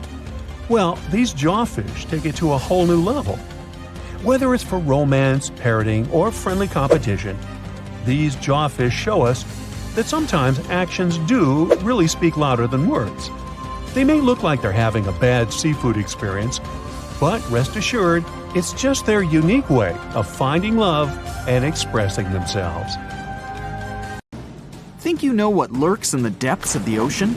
While nearly 95% of our oceans haven't been explored yet, it's hard not to let your imagination run wild. But thanks to brave explorers, deep-sea cameras, and awesome archaeologists, we do know about some pretty incredible sea creatures living in our waters today, and millions of years ago. From the 9-foot spider crab to the 60-foot prehistoric megalodon, these sea dwellers come in all shapes and sizes. But let's focus on sea creatures famous for their huge size. Can you guess which living species of whale is the largest? Well, it's not the orca, but that's a good guess. The orca is a toothed whale that can grow to anywhere from 23 feet to 32 feet, which is slightly smaller than a school bus. How about the narwhal? Nope, they're not the biggest either. These unicorns of the sea live mainly in Arctic waters and only grow 13 feet to 20 feet in length, and that's including their 9-foot tusk. Tired of guessing? Okay, I give in. The largest whale that still exists today is the blue whale. At a jaw-dropping 82 feet to 105 feet, the blue whale is not only the biggest whale we know of, but is currently the largest animal to have ever lived on Earth. Seriously. These animals are bigger than a T-Rex, and even the prehistoric megalodon. If you were to put a blue whale next to a school bus, it would look like it could swallow it. Think about that. According to National Geographic, a blue whale's tongue can weigh the same as an elephant. And their hearts can weigh as much as a car. That doesn't even sound possible. It's no wonder these giants need to eat about 4 tons of krill every day. While there aren't too many animals living today that can compete with the blue whale's epic proportions, there is an entirely different species that is a good contender, and it's not quite what you would expect. It's a jellyfish. No, I'm not talking about the little jellyfish that wash up on the shore and ruin a perfectly good day at the beach. I'm referring to the lion's mane jellyfish, the biggest jellyfish around. This invertebrate can grow up to 120 feet long. They also come in different gorgeous colors like red, purple, or even shades of orange. As if their length wasn't impressive, the lion's mane jellyfish boast a whopping 8 sets of 70 to 150 tentacles. That means they can have up to 1,200 in total. And here's the giant oceanic manta ray, the largest type of ray in the world. Their wingspan can be longer than a bus. These guys can reach 30 feet in length. They also have the biggest brain compared to body size among all fish. Unlike their stingray cousins, mantas don't have venomous tails. And while the lion's mane jellyfish and the blue whale are yet to be beaten for the longest sea creature, there is one marine creature that can grow even larger in length. The Portuguese Physalia physalis, tentacles and all, can reach a length of 165 feet long, and that's according to mentalfloss.com. While this thing may look a lot like a jellyfish, it's actually known as a siphonophore, and there are hundreds and sometimes thousands of them that are genetically identical. Their long tentacles help the organism catch prey, and its sting is fatal to most animals, even humans in some cases. What's even creepier is that if one of the tentacles comes off the organism for whatever reason, it can float around the water for days before decomposing. Even if it's detached, this tentacle can still sting you. But don't go running out of the ocean just yet. Your chances of being hurt by a Portuguese Physalia physalis sting are pretty slim. However, if you do get stung, the side effects aren't pretty, with welts, stomach cramps, an elevated heart rate, and an upset stomach. While you don't want to go anywhere near these long creatures, they sure are pretty to look at. Check out all those colors. The Shastasaurus is the biggest marine reptile that has ever existed. These predators lived during the late Triassic period, about 210 million years ago. These amazing giants could reach lengths of up to 69 feet and weighed more than 75 tons. This made the Shastasaurus as heavy as a blue whale. And if you could stand this creature up vertically, it'd be as tall as a 7-story building. Despite appearances, the Shastasaurus was actually pretty slim for its size. Its ribcage was only 6 feet across. You'd think that this big guy was chowing down on other dinosaurs, but that's not the case at all. This reptile survived on a diet that consisted of small fish and cephalopods, like octopuses and squids. The Albertonectes is a bright representative of the plesiosaur family, meaning that this marine reptile had a small head on an incredibly long neck and large flipper-like limbs that helped it move through the water. These creatures occupied the seas around North America 76 to 70 million years ago. The length of this sea monster could reach 38 feet, with its neck taking up 23 feet of that length. Its neck was a true record breaker. It had a whopping 76 bones in it. No other animal known to humankind has had so many vertebrae in its neck. Scientists aren't sure why they needed such a lengthy neck. They might have used it to collect shellfish off the seabed, or perhaps it helped them capture their main prey, fish and squids. This aquatic reptile also had gastroliths in its stomachs. Some of them were as big as 5.5 inches in diameter. The Tylosaurus belonged to the mosasaur family. It dominated the shallow seas of North America about 85 to 80 million years ago. This was an enormous predator, with the biggest representatives reaching 45 feet in length. It had a narrow hydrodynamic body with a blunt, powerful head that the animal used to ram and stun its prey. Its body was equipped with agile flippers and a long tail decorated with a maneuverable fin. The Tylosaurus was a carnivore, and its diet included not only fish, turtles, and small sharks, but also other mosasaurs, plesiosaurs, and flightless birds. Meet Ophthalmosaurus. This prehistoric reptile thrived during the late Jurassic period and lived in oceans all over the world. Ophthalmosaurus weighed somewhere around 6,000 pounds and grew to approximately 16 feet long, according to newdinosaurs.com. That's about the same length as the beluga whale that exists today. It's too bad these guys went extinct before we had a chance to see them ourselves, as their cartoonish wide eyes and dolphin-like features are pretty darn cute. Of course, the Ophthalmosaurus evolved over time to become ophthalmologists, or eye doctors that we know today. No, that's just a lie. Just testing you. The Mosasaurus is a truly gigantic predator that dominated the seas all over the world about 66 million years ago. According to fossil evidence, some specimens could be more than 50 feet in length. This fact makes the Mosasaurus the biggest marine carnivore of its time.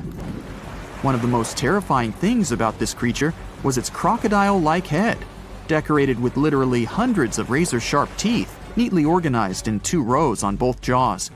The thing is that it was pretty challenging for the Mosasaurus to grab its prey in the water. That's why it had all these teeth, plus something special: pterygoid teeth anchored to the bones on the roof of its mouth.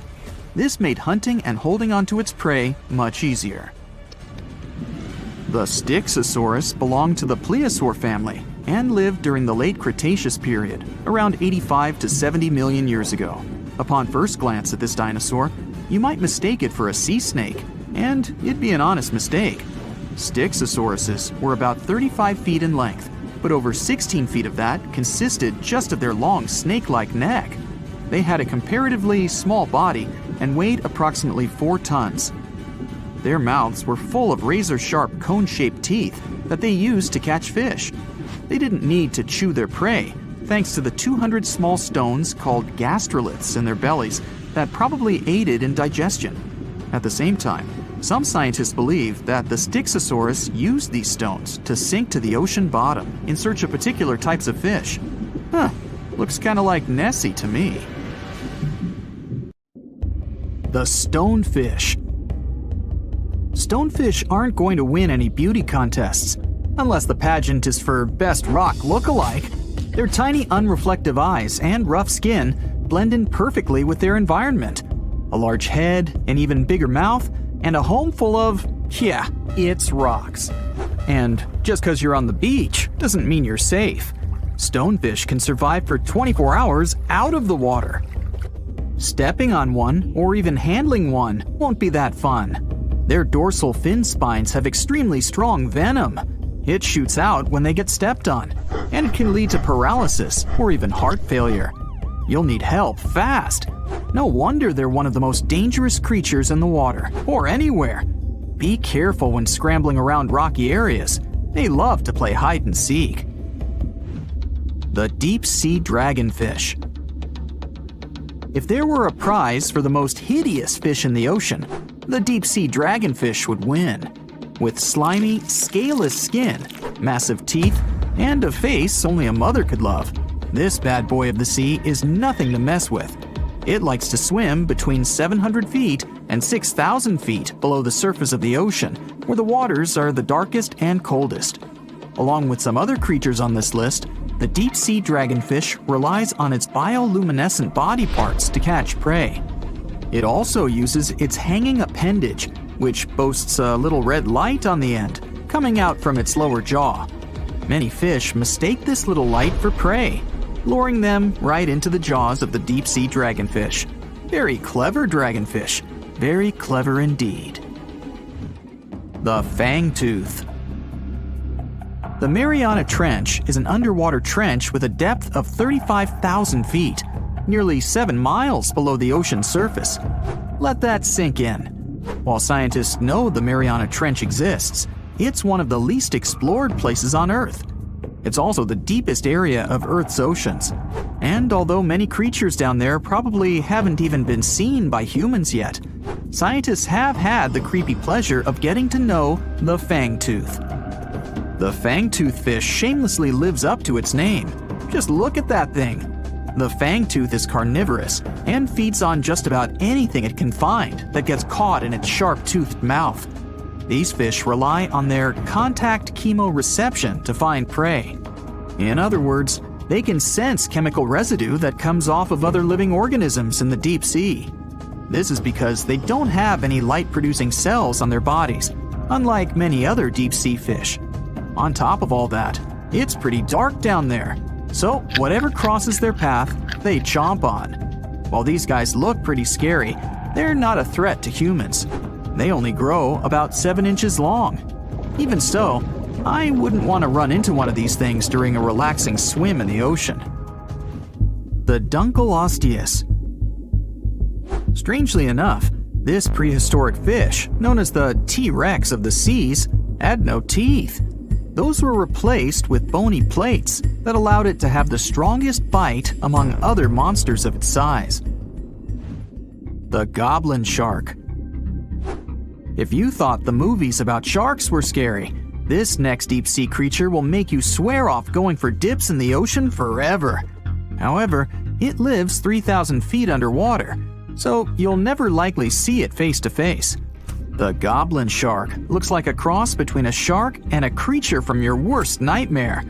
These sharks boast a protruding sword-like snout with a jaw that juts out to match. Unlike other sharks that have more of a gray hue, this creepy thing looks not so pretty and pink. Aside from their scary demeanor, what do scientists really know about the goblin shark? Well, not much, except that they can grow up to 18 feet in length. Looks like there's still a lot to learn about these guys, if you dare to. By the way, did you know that sharks don't sleep? Many species have to keep water moving over their gills to get oxygen, so they can't fall into a deep sleep like we do. That's why they stay half awake during rest. Typically, sharks don't even close their eyes. The cookie cutter shark. This shark is a living horror, with lower teeth being big and sharp, while the upper ones are much smaller. When its teeth fall off, the shark eats them to maintain calcium levels. Pretty smart solution for a shark. The frilled shark.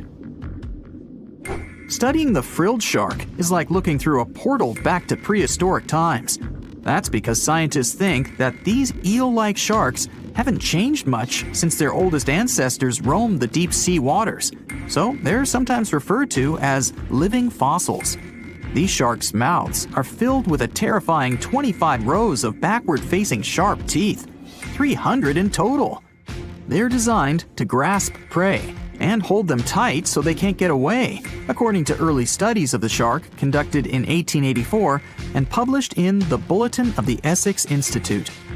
Luckily for swimmers, the frilled sharks live between 390 feet and 4,200 feet below the ocean's surface, so they'll probably never run into them. Probably. This is probably the worst nightmare of any dentist. The northern stargazer. Take a look at this cutie. The northern stargazer is definitely not something you'd wish to see on the ocean floor. This horrid creature hides its body under the sand, leaving its face above to wait for prey. The tasseled wobbegong. Here's another carpet shark on our list. It lies low on the bottom of the sea and patiently waits for its prey to come by. The Australian ghost shark. The Australian ghost shark isn't really even a shark, but a very bony fish. It's also a living fossil. It hasn't changed within the last 400 million years. Believe it or not, sharks and humans have a common ancestor that lived around 440 million years ago. Even though we both evolved in our own way, there are still some signs of that connection. For example, the genome of an elephant shark is very similar to humans. The Leopleurodon. This list of terrifying creatures would be incomplete without mentioning the terrifying and prehistoric Leopleurodon. This carnivorous marine reptile existed during the Colovian stage of the Middle Jurassic era and ruled the waters at 9 feet in length. Scientists believe Leopleurodon thrived in this deep-sea trench because of its ability to swim long distances and its 4 paddle-like limbs. While they probably weren't able to propel themselves toward prey like other animals of the area, they did manage to accelerate and attack very ruthlessly and efficiently. Additionally, they relied on their long snouts to smell prey, which leads scientists to believe they didn't rely on sight for hunting. This means they could have thrived in the dark Mariana Trench. Around 150 million years ago, Leopleurodon became extinct due to competition for prey against other thriving marine reptiles. And I think I speak for all of us when I say, thank goodness for that. Considering that scientists have only explored 5% of the ocean floor and found some of the scariest sea creatures imaginable, one can only dream of what other animals reside in the deep sea waters. Perhaps it's best to keep them in your imagination. Am I right? The megamouth shark. This shark is a filter feeder, and it's friendly to humans, although its huge mouth can look quite threatening. Like basking sharks, it swims with its mouth constantly wide open, as if it were on Twitter. The gulper eel. This deep-sea eel has an easily distended belly that allows it to swallow prey twice its size in a single monstrous bite. They have very unusual jaw shapes and can reach about 2 to 3 feet in length. Do you see that large log near the ocean floor? Maybe it's part of an old ship. Treasure, gold, diamonds, I'm rich! Well, as you get closer, you notice something. It's swimming! It's not a shark or a dolphin, it's a saltwater crocodile. Now don't panic. If you bump into one of these reptiles in the sea, it's unlikely it'll think of you as food. Crocodiles have a special valve in their throat that stops them from drowning underwater, but that doesn't mean they can't bite. Usually, they're heading to a nearby island, and the quickest way there is to body surf. They can't really take the ferry, you know. Watching one from a distance should be okay. Just don't swim to shore right away. They love to ambush their lunch in shallow water. If there's one time I'd want to see a great white shark, it's when I'm diving with crocodiles. They'll gladly take a crocodile-sized nibble, given the right motivation. The sight of its fin in the water nearly stops your heart. It's the reason you feel so uneasy going for a swim at the beach. That massive, razor-toothed hunter that's made its name known, the great white shark. So, if the ultimate terror of the sea is leaving the area, it must be for a good reason. But what could possibly scare the great white away? A giant Lovecraftian monster that makes even megalodon look tiny? Nah, not even close. Nothing can clear a portion of the ocean as quickly as orcas can. When their powerful pods come looking for food like seals and squids, even the biggest, scariest sharks leave the area without looking back. It's not known if these whales specifically target great whites, or they're just keeping the competition out of the area. But what marine experts do know is that sharks flee, sometimes not even coming back until the following year. Yeah, makes sense. Orcas are much larger than great whites in size. They have plenty of teeth, and they'll use them to satisfy their merciless desire for meat. Orcas are also highly intelligent and will work as a team to get what they want, whether that's catching a school of fish, getting seals off the ice, or even chasing down humpback whales. So, if the great white shark itself is scared of the mighty orca, should you be? Well, me personally, I keep my distance from any wild animal. But maybe this will help you sleep better at night. Orcas are known to be picky eaters. Good news for you, human isn't on the menu. They aren't likely to change their diet just because you're in the water today. Oh, by the way, orcas aren't even whales. They're technically the largest species of dolphin.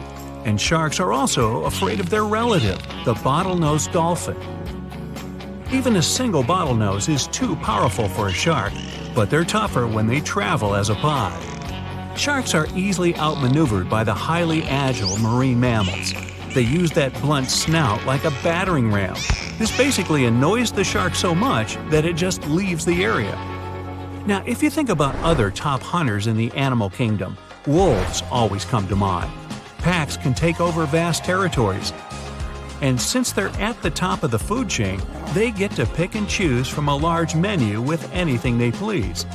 They're highly intelligent, fast, and agile, but probably their biggest advantage? Numbers. If grizzlies or mountain lions try taking advantage of them, the numbers game always works in the wolves' favor, leading to the hunter becoming the hunted. Even without numbers, they dominate and terrify.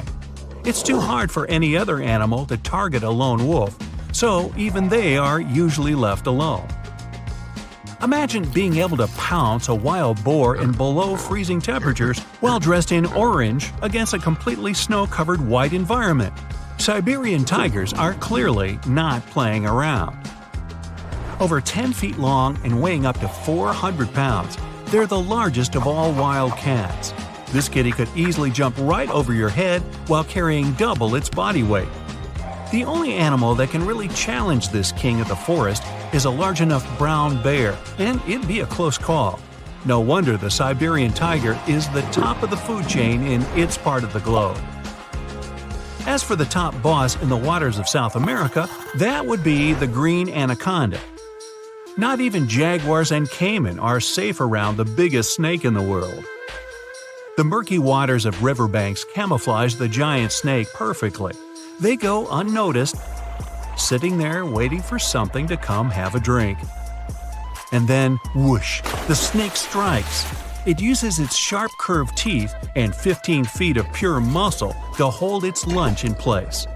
Luckily for most animals, after eating their fill, anacondas can go weeks or even months without worrying about their next meal.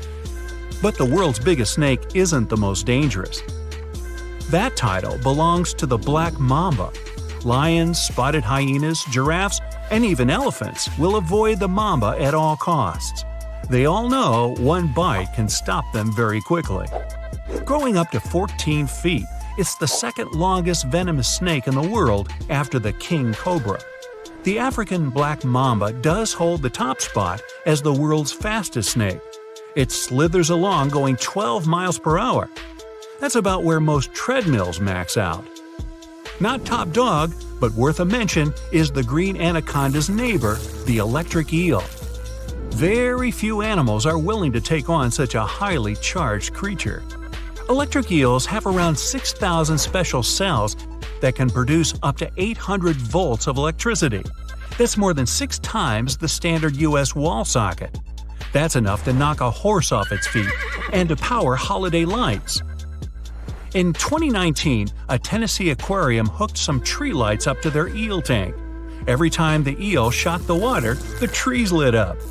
Now, it's been said that the electric eel can recycle its volts in a process called revolting. Nah, I made that up. One more truthful eel fact to knock you off your feet: electric eels are air breathers. They have to surface about every 10 minutes to fill their mouth with air. Yep, their single lung is in their mouth. Does the king of the jungle reign unchallenged? In books and movies, sure. In real life, not so much. For one, their home is on the African plains, not the jungle. A whole assortment of contenders, like hyenas, leopards, and crocodiles, are always trying to take the king's crown. Even zebras and giraffes can stop the big cats with a quick kick if they're cornered. If we go by bite force, the African Nile crocodile has the biggest that humanity has ever measured. Its jaws are 5 times more powerful than that of a lion's. Now earlier, with the water critters, all you had to do was avoid the water. Good luck avoiding a lion. They can run 50 miles per hour, jump the length of a school bus, and climb trees. The lion's biggest challenger for the apex role is the African wild dog. These two are constantly going at it because they hunt for the same food in the same area. Where there's a big pride of lions, the dogs have no choice but to flee. But they've got one thing against the cats: endurance. Lions might reach incredible speeds, but that's only in short bursts. It takes too much energy to carry 400+ pounds of muscle over long distances while going as fast as you can. African wild dogs, though, have long, slender legs and big lungs for their body size, meaning they can run fast and keep it up for miles. That's how they hunt. Their lunch just gets tired of running. There's one animal brave enough to take on the king if the cat gets too curious: the hippo. They may seem cute and squishy, but hippos are one of the most dangerous animals on the planet. Based on statistics, you should fear them way more than great white sharks. And there's nothing squishy about them. Hippos are pure muscle and weigh as much as a car. Their pointy canine teeth can grow longer than your forearm. These guys aren't afraid of anything. Even lions and crocodiles prefer to keep their distance. Their name means water horse, and they do spend up to 16 hours a day submerged. Funny thing is, hippos can't really swim. If you see one swimming, it's actually pushing itself off the lake or river bottom. It can still beat even the best Olympic swimmer speed, so watch out. Yep, move aside, Leo. Hippos are the true apex animal of Africa. But I wouldn't get close enough to give them the award. As for the ruler of the forest, make way for the grizzly bear. Weighing over half a ton, you'd be mistaken thinking these large fluff balls are slow and bumbling. Being able to maintain a speed of 25 miles per hour for long stretches is too easy for the behemoth brown bear. Uphill, downhill, and on every terrain, they're the off-road SUV of the animal world. Without having any natural enemies, this bear is at the top of its local food chain. Good thing they sleep for a third of the year.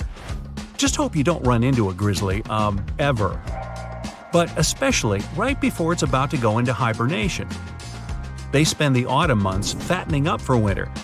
And they're even hungrier than usual. Now, being the largest bird of prey in North America, it's no wonder the golden eagle is found all over the continent in woodlands and mountain ranges. Their wingspan is nearly 8 feet. And they don't call it eagle vision for nothing. These birds can spot a rabbit from 3 miles up in the air. It'd be like you seeing an ant while standing on top of a 10-story building. Golden eagles can also make quick dives from a great height. During these dives, they can reach speeds up to 200 miles per hour, as fast as a flying arrow. So you're swimming 2 miles down at the bottom of the ocean. Don't ask me how, just play along. It's cold and the pressure is intense. No fish in sight. Then you notice a green shiny thing. It's a cookie cutter shark. Its neck glows in the dark to attract fish and other delicious treats. The shark doesn't look like much. It's small, about the size of a cat. It has brown skin and large green eyes. But looks can be deceiving. Every night, this creature rises to the surface and goes after great white sharks, whales, even swordfish. If you look closely, you'll see a round mouth with a bunch of sharp teeth in it. They don't just bite, they work kind of like a saw. This one's called a cookie cutter shark because when it sees something delicious, it takes a cookie-shaped bite out of it. These sharks have even been known to disable submarines. Wonder what flavor they are. Our next shark is about the length of a car. Only about 100 of these sharks have ever been seen, but if you met one, you'd never forget it. It has a big mouth, a huge mouth, a mega mouth, like me. It's the mega mouth shark. You could easily fit in it if you curled yourself up. They're not dangerous though, not to humans. They feed by swimming around with their mouths open, filtering out plankton and other underwater goodies. The shark has special organs in its mouth that glow, attracting little crustaceans. It swims deep in the ocean in total darkness. Probably has a great smile though. Thresher sharks also have a huge body part, the tail. It's almost half the length of the shark itself, and it looks like a helicopter blade. It's one of the few animals that hunts using its tail. The shark sneaks up on a school of fish and starts to shake its moneymaker. This freaks out some of the fish, which is exactly the plan. In a pinch, it can also use its tail to defend itself. The best thing about this shark, it doesn't attack people. The angel shark. There are quite a few types of angel shark out there, but they're more shark than angel. They're flat like stingrays, and their skin is covered with patterns that help them blend in with the seafloor. Because of this disguise, divers sometimes accidentally touch them, which isn't the best idea. They're fast and have powerful jaws. Still, they prefer the taste of small fish to you. The horn shark has two ridges that look like horns right above its eyes. It's definitely the grandpa of the shark world. Not aggressive, swims pretty slowly, and is up late almost every night. Its two favorite meals, sea urchins and crustaceans. It moves its fin on the seafloor almost as if it had paws. But don't underestimate this guy. It has one of the strongest bites of any shark. It needs those strong teeth to crush the shells of its late-night meals. And if something tries to attack it, watch out.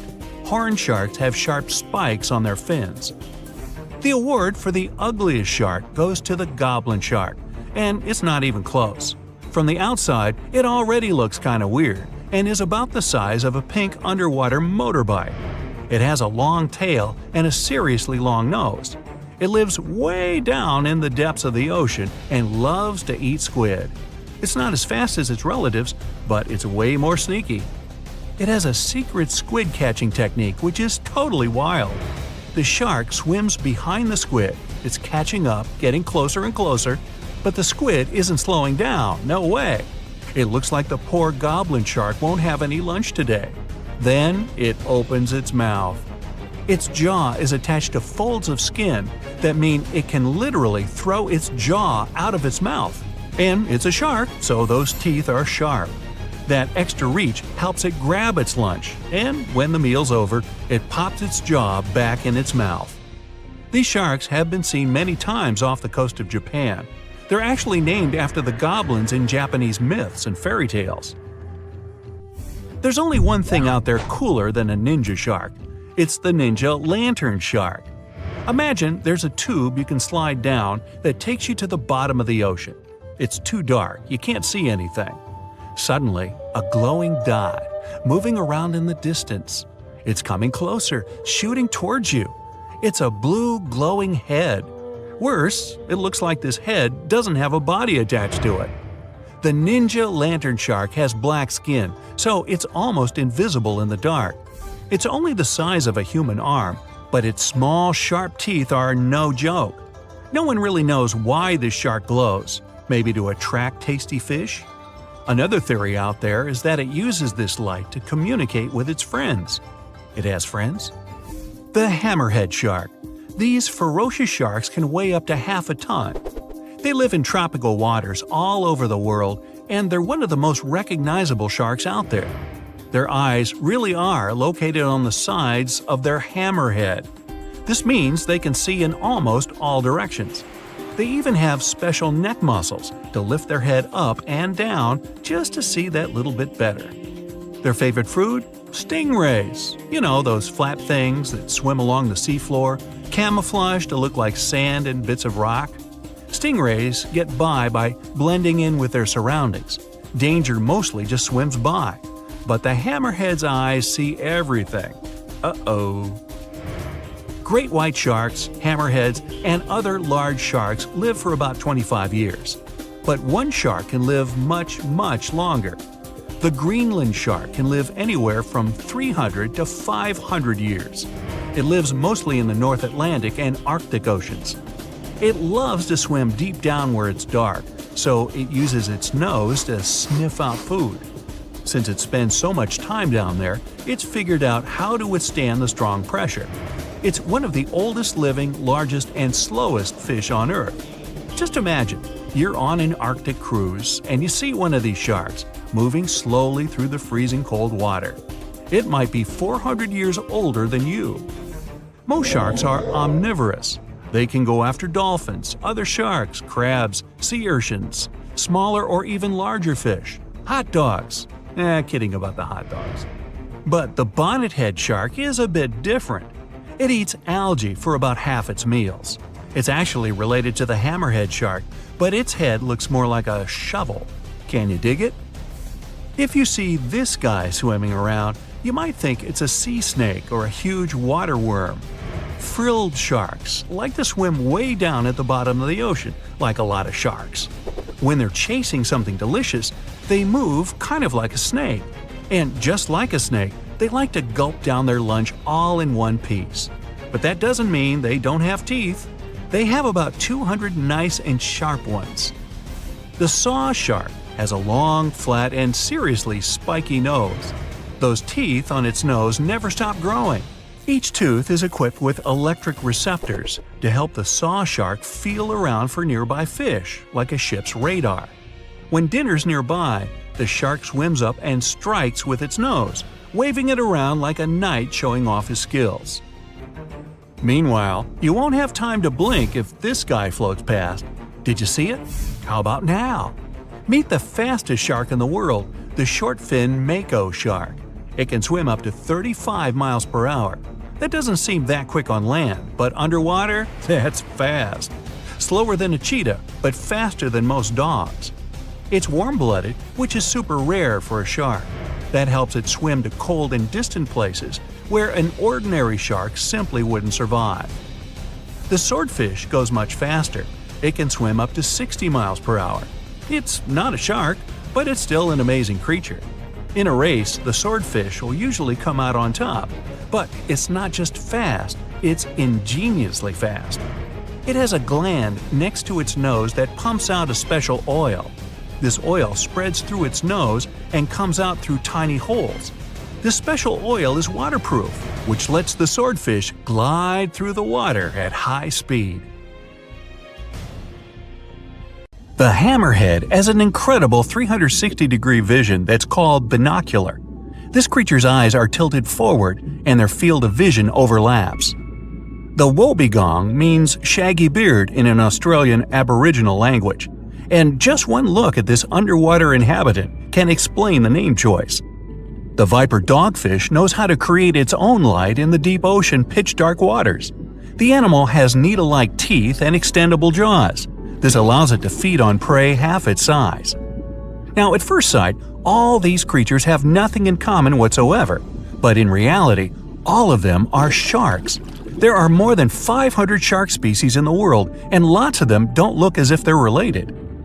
The most fearsome predators in the ocean, sharks have been around for more than 400 million years. They have adapted to all kinds of tough conditions. Now, some of them can live in freshwater, rivers, and lakes. These creatures vary in size, from as small as a human hand to 40-foot-long whale sharks. Now, most people would probably feel more comfortable without sharks lurking in the ocean depths. But few of them know that the disappearance of sharks would turn into a disaster for our planet. Imagine waking up in the world without these apex predators. If you're a surfer, you wouldn't have to scan the water for a shark's infamous triangular fin. If you're a regular beachgoer, you wouldn't have to be on your toes all the time, ready to sprint toward the shore once you hear a lifeguard's whistle. Movie makers would be confused. They'd have to set off in search of a new villain. But the truth is, sharks aren't as bad as they're pictured. Not all of them are large torpedo-shaped creatures with sharp teeth. For example, the basking shark has small teeth, and it doesn't even use them for feeding. The horned shark's teeth are molar-like and help the animal to crush its hard-shelled prey. And how can a tiny 8-inch-long deep-water dogfish harm you? Unlike what lots of people think, humans aren't sharks' favorite meal. Usually we just get mistaken for similar-sized dolphins and seals. Most shark species prefer fish, squid, and clams. Hey, come to think of it, so do I. Calamari. Some are filter feeders. It means they get food by filtering seawater through their gills or mouth. Anyway, back to the world without sharks. Big shark species are at the top of the ocean food chain. They hunt smaller fish, for example, tuna. Those in turn eat even smaller sea inhabitants, mostly bottom-feeding species that live off algae. If sharks disappeared, it would totally mess up the entire food chain. Without sharks to control the fish population, the smallest algae eaters would soon be swallowed up by predators. No bottom feeders, and algae would grow wild. Along with bacteria, they would move to coral reefs. Corals wouldn't be able to photosynthesize. Sunlight they use to get nutrients from the water and carbon dioxide wouldn't reach them. Reefs would fade away, leaving behind skeletons that would later turn into limestone. It would lead to many marine species going extinct. Algae would also clog up fish gills and pollute water and seafood. Shark remains are an important food source for lots of marine inhabitants, for example, orcas, other sharks, and even octopuses. Without these remains, these species would be at risk of starvation. Or let's say tiger sharks. They live in seagrass meadows and prevent turtles from overgrazing the area. If sharks weren't on the lookout, all this underwater vegetation would be gone in no time. And that would create a huge problem. Scientists claim that 50 to 80% of Earth's oxygen is produced in the ocean by plankton. That's algae, drifting plants, and some kinds of bacteria. Normally, sharks feed on fish that gobble down ocean-generating plankton. No sharks, and there might be a serious shortage of oxygen in the world. Little fish would thrive, but only at first. If there were no sharks, injured and sick fish, their most common prey, would unbalance the schools they live in. This would cause nothing but chaos. Plus, fish left without control would eat everything they see – little shrimps, plankton, and other microorganisms. Soon, all of this would be gone, and fish would eventually starve.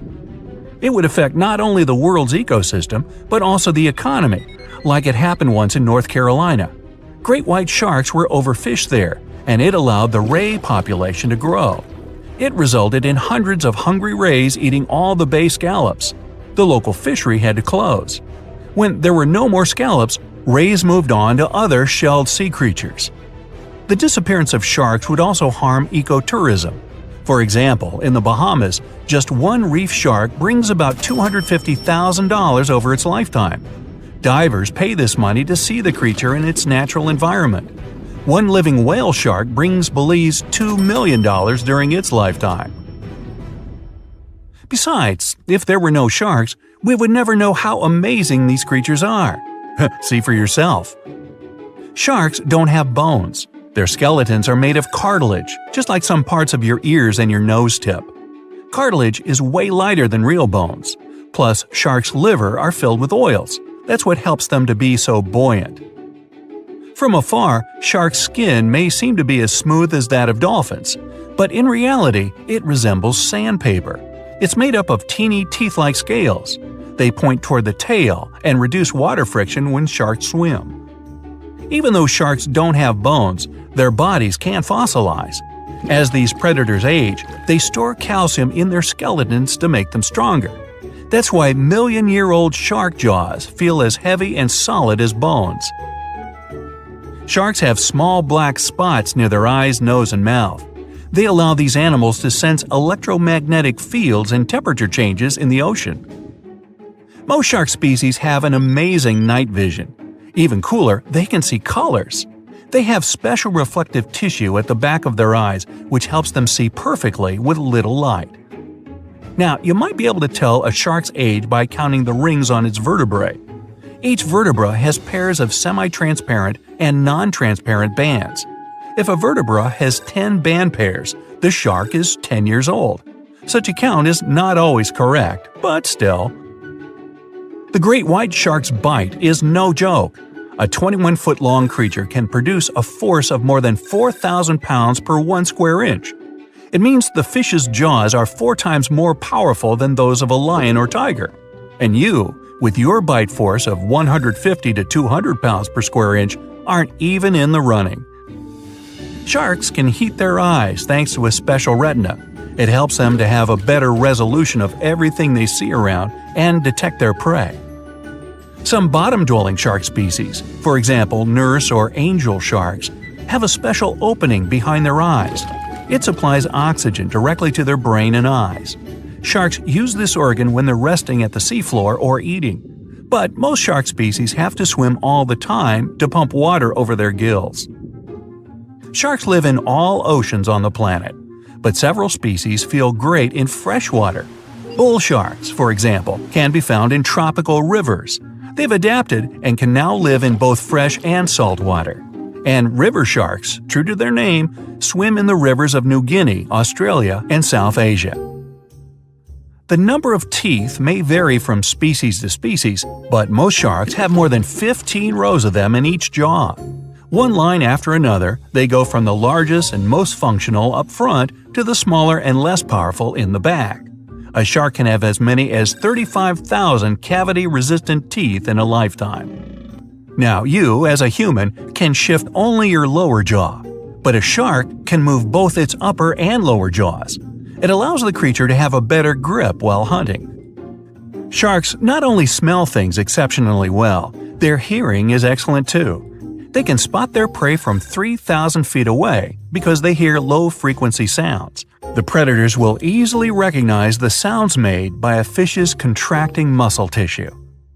Sharks are slow-growing species, and they don't breed often. It makes them extremely vulnerable.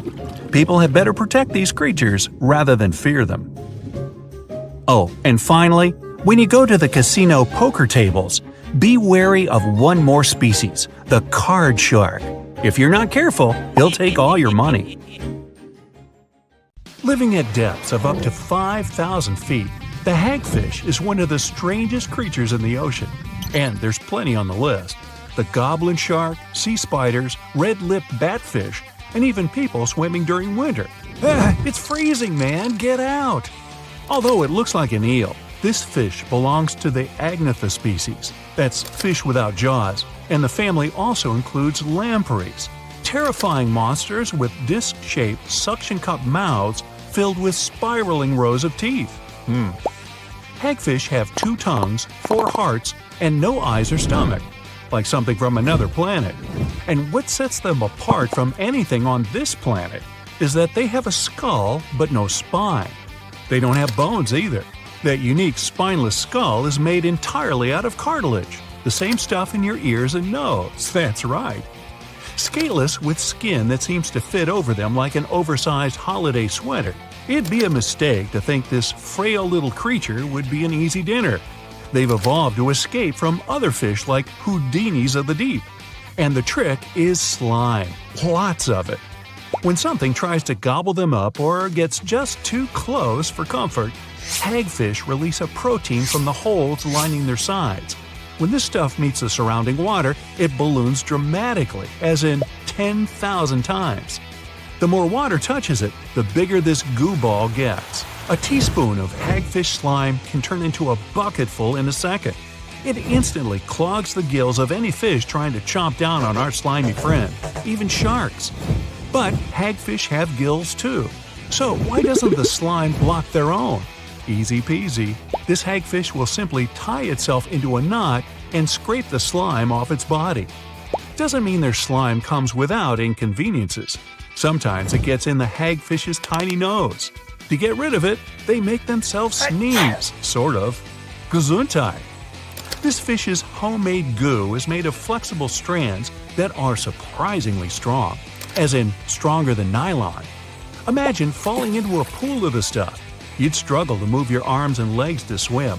It might feel like rubber bands tying you up. But you'd be perfectly safe as long as the stuff doesn't get in your nose or throat. In that case, you'd be as unfortunate as those gilled creatures trying to bite into the slimy fish.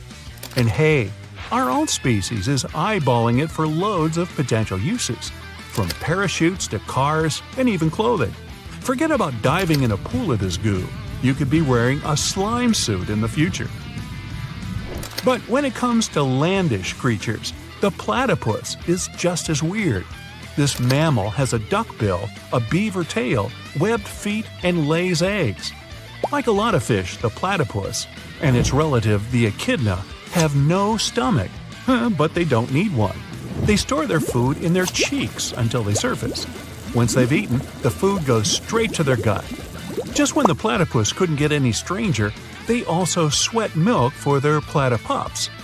When winter has put bears, bats, snakes, and even myself into hibernation, there's one animal that does things a little differently. During the cold season, the wood frog lets itself freeze, sometimes for up to 7 months. Like a brown popsicle, they fill their body with a syrupy au naturel antifreeze to stop crystals from forming. And when the right time comes, they can just thaw themselves out, even multiple times a season. These frogs will find a nice covered area in the forest and wait until spring comes. Once they're thawed, they'll hop away like nothing happened at all. When your name's the boxer crab, you have to live up to it. Ding ding! Round 1! This little crab is super smart.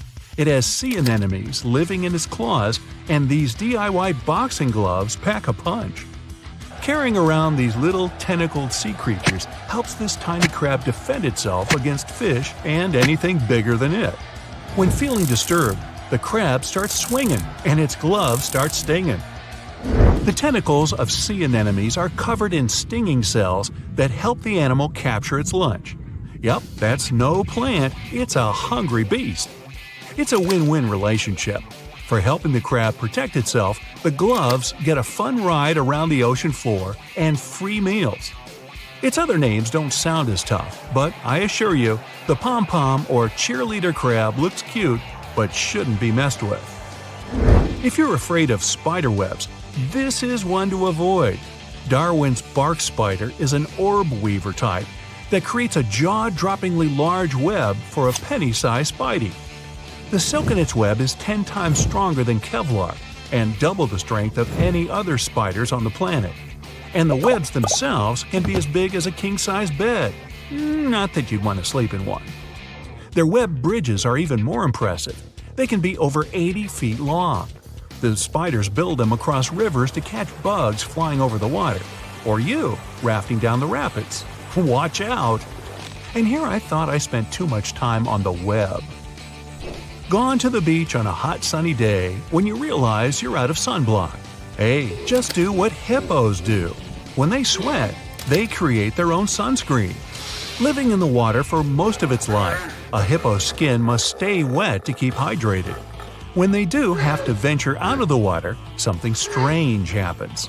The red or pink color we sometimes see on hippos are little beads of fluid that absorb the sun's UV and protect the skin from burning.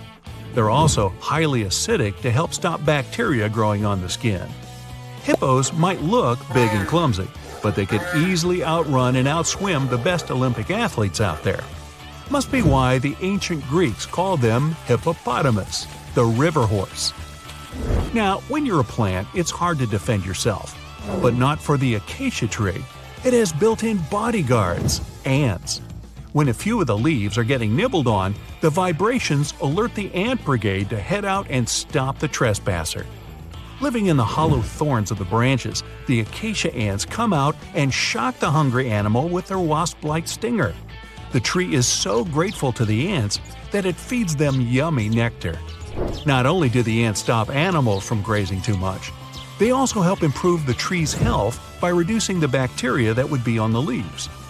Now, never heard of a sea squirt? I don't recommend getting too close unless you want water in your face. The sea squirt may look like an underwater plant, but it's an animal more closely related to us than a cockroach. These squishy little creatures are in an umbrella category with vertebrates, like you, me, and anyone or anything else with a fancy backbone. That big happy family is called the chordates. Starting as little tadpole-like larvae, sea squirts wiggle around in the ocean for a short time until they find a nice bit of water to call their own. Since they're unable to feed themselves, drastic measures must be taken, and I mean drastic. Like oysters, barnacles, and mussels, the sea squirt has a glue-like substance that cements it to the first place it lands. Once they've picked their forever home, they need to start eating. The first thing to go is their own tail. Then they absorb their gills and even their brain. No longer need the ability to navigate the ocean, it's become unnecessary. They're not heartless though. The sea squirt's ticker is very similar to a human's. It even looks a little like ours. Now, here's one you won't forget. Lobsters, crayfish, and crabs have teeth in their stomachs. After they gulp something down, the food in their stomach gets ground up by large teeth. This is called gastric milling, and it helps the crustaceans digest it easier. One species of crab had to take it a step further, of course. The ghost crab uses these teeth not only for eating, but also to growl. By grinding their tummy teeth when scared or struggling with another crab, they're warning to get away. Well, when you don't have vocal cords, stomach growling will have to do. They're also the fastest type of crab on the planet. They can move 100 body lengths per second. That'd be like you running 1.5 football fields in the blink of an eye. Whoa, look at that! 450 million years ago, no, I wasn't around then, the sea level was higher, coral reefs started to form, the climate on our planet was stable and warm, not even dinosaurs were around yet. The time when bony and jawed fish we know as sharks appeared. They've been dominating the oceans and making other marine creatures flee in fear ever since. Many of them, like great white sharks, have evolved and adjusted to life in the open ocean as hunters with a pretty high position in the food chain. They're less diverse today than before. One of the reasons is the asteroid strike from the age of dinosaurs. After it reduced the number of shark species, only smaller and deep-water kinds that ate primarily fish survived. They started getting bigger over time. Near the surface, sharks such as makos or great white ones develop faster movements and are somewhat between gray and blue to blend in with their surroundings. The epaulet shark can even walk on the land. It can't take a walk on the beach because it can't breathe outside of the water, but it lives on coral flats in shallow tropical waters, so it can walk in kind of a crawling motion.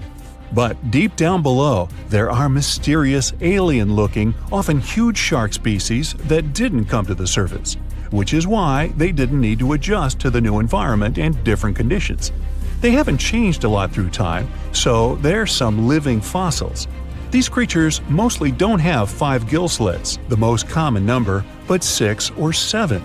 It's because there's less oxygen the deeper you go in the ocean, so they need more gill slits. Sharks on the surface evolved to have fewer gill slits. 6-gill sharks are the most primitive sharks we have today. Their skeletons are like those of ancient extinct sharks, and they can survive only in very deep waters. Like cats, sharks have a layer of reflective cells placed inside their eyes, which helps them see better in the dark, deep sea or cloudy waters. Sharks on the surface have big eyes because they evolved to hunt in the sunlight, so they tend to rely on their vision. Those that live in shallow waters have small eyes, so they can protect themselves from the sand. Like some other deep-sea creatures, 6-gill sharks also have bigger eyes to take in as much light as possible. They have more light-sensing rods, but don't distinguish colors that well. In the ocean's twilight zone, with the minimum of sunlight, there's a couple of bioluminescent shark species. They don't take in light within their eyes, but produce or re-emit it with their bodies. Their skin or organs have specialized cells that produce a soft blue-green light. Deep-sea creatures that produce their own light do that to attract their prey, deter animals from going after them, or, scientists think, communicate with each other. It can even help them to camouflage. They do it by hiding their silhouettes from animals going after them. They produce enough light to match their surroundings. The biggest luminous underwater creature is the kitefin shark, found swimming 980 feet below sea level, preying on groundfish or smaller sharks. It can grow almost 6 feet long and lives 3,200 feet below sea level. Deep-sea sharks are also bigger than those on the surface. The Greenland shark can grow up to 24 feet long, bigger than a great white. There's a thing called deep-sea gigantism. Creatures in nutrient-poor depths of the ocean grow bigger because, that way, they lose less energy as heat. The Greenland shark lives its life in slow motion. It has a slow metabolism and can go very long periods without food. With their slow pace, they evolved to live up to 500 years at depths of 7,200 feet. Sharks in shallow waters catch their prey relying on agility and speed, but for them, it's easier because there's plenty of food on the surface. Deep-sea sharks, with less food and slower life rhythm, had to develop a different style. They're more opportunistic, definitely not picky, and don't care if their future meal is alive or not. Frilled shark, another living fossil from the darkest depths, hasn't evolved much through time, and they're one of the last of their kind, with all of their relatives already gone extinct. It grows up to 7 feet long, primarily hunts on squid, and catches other sharks and fish. It looks like a dinosaur, a snake-like face, a long, smooth, thin body that moves in a serpentine way. It can propel itself with the power of its tail and curl like snakes. They don't swim in a straight line like other sharks. Cookie cutter shark grows up to 20 inches. It got the name because of the way it feeds, biting off small pieces. It's a parasite creature, which means it feeds off bigger animals but leaves them alive. They have sharp teeth and sometimes even swallow those that fall off on purpose. Some researchers think it could be because they live in the depths that are nutrient poor. If they swallow the teeth, they could recycle calcium and other material from it. Prickly shark is a rare and unusual creature with many thorn-like denticles and 2 small dorsal fins. It lives mostly in the depths of the Pacific region up to 1,900 feet. Ghost sharks are not even real sharks, but fish closely related to them and rays. They have big pectoral and pelvic fins, 2 dorsal fins, pretty big eyes, and unlike their cousins, have a single external gill opening. Ghost sharks have slender tails and can grow up to 80 inches, silver to blackish color. They sometimes live in rivers and coastal waters, but also in the depths of the ocean of 8,200 feet or even deeper. They are pretty weak swimmers, so they tend to feed on invertebrates and small fish. Goblin sharks. Swimming through the deep sea, this creepy shark with a flabby body suddenly sees a small, innocent squid. It goes toward it, but the potential snack notices it and quickly starts moving to dart away.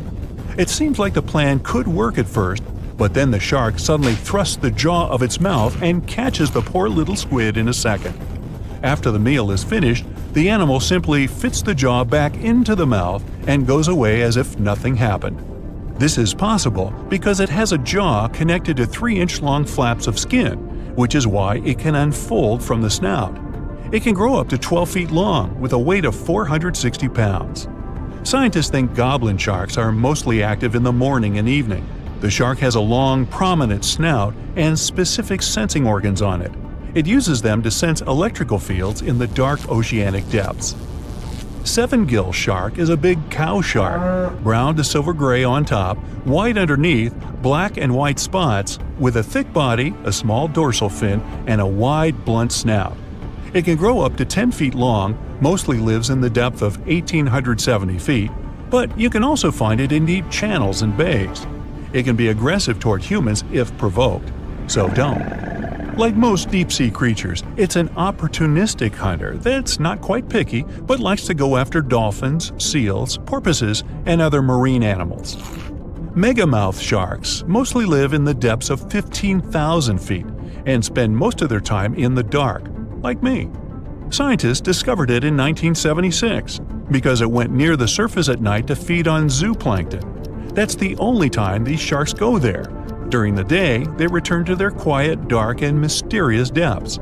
They are filter feeders, which means they keep their mouths wide open while swimming, so they filter the planktons they like to eat.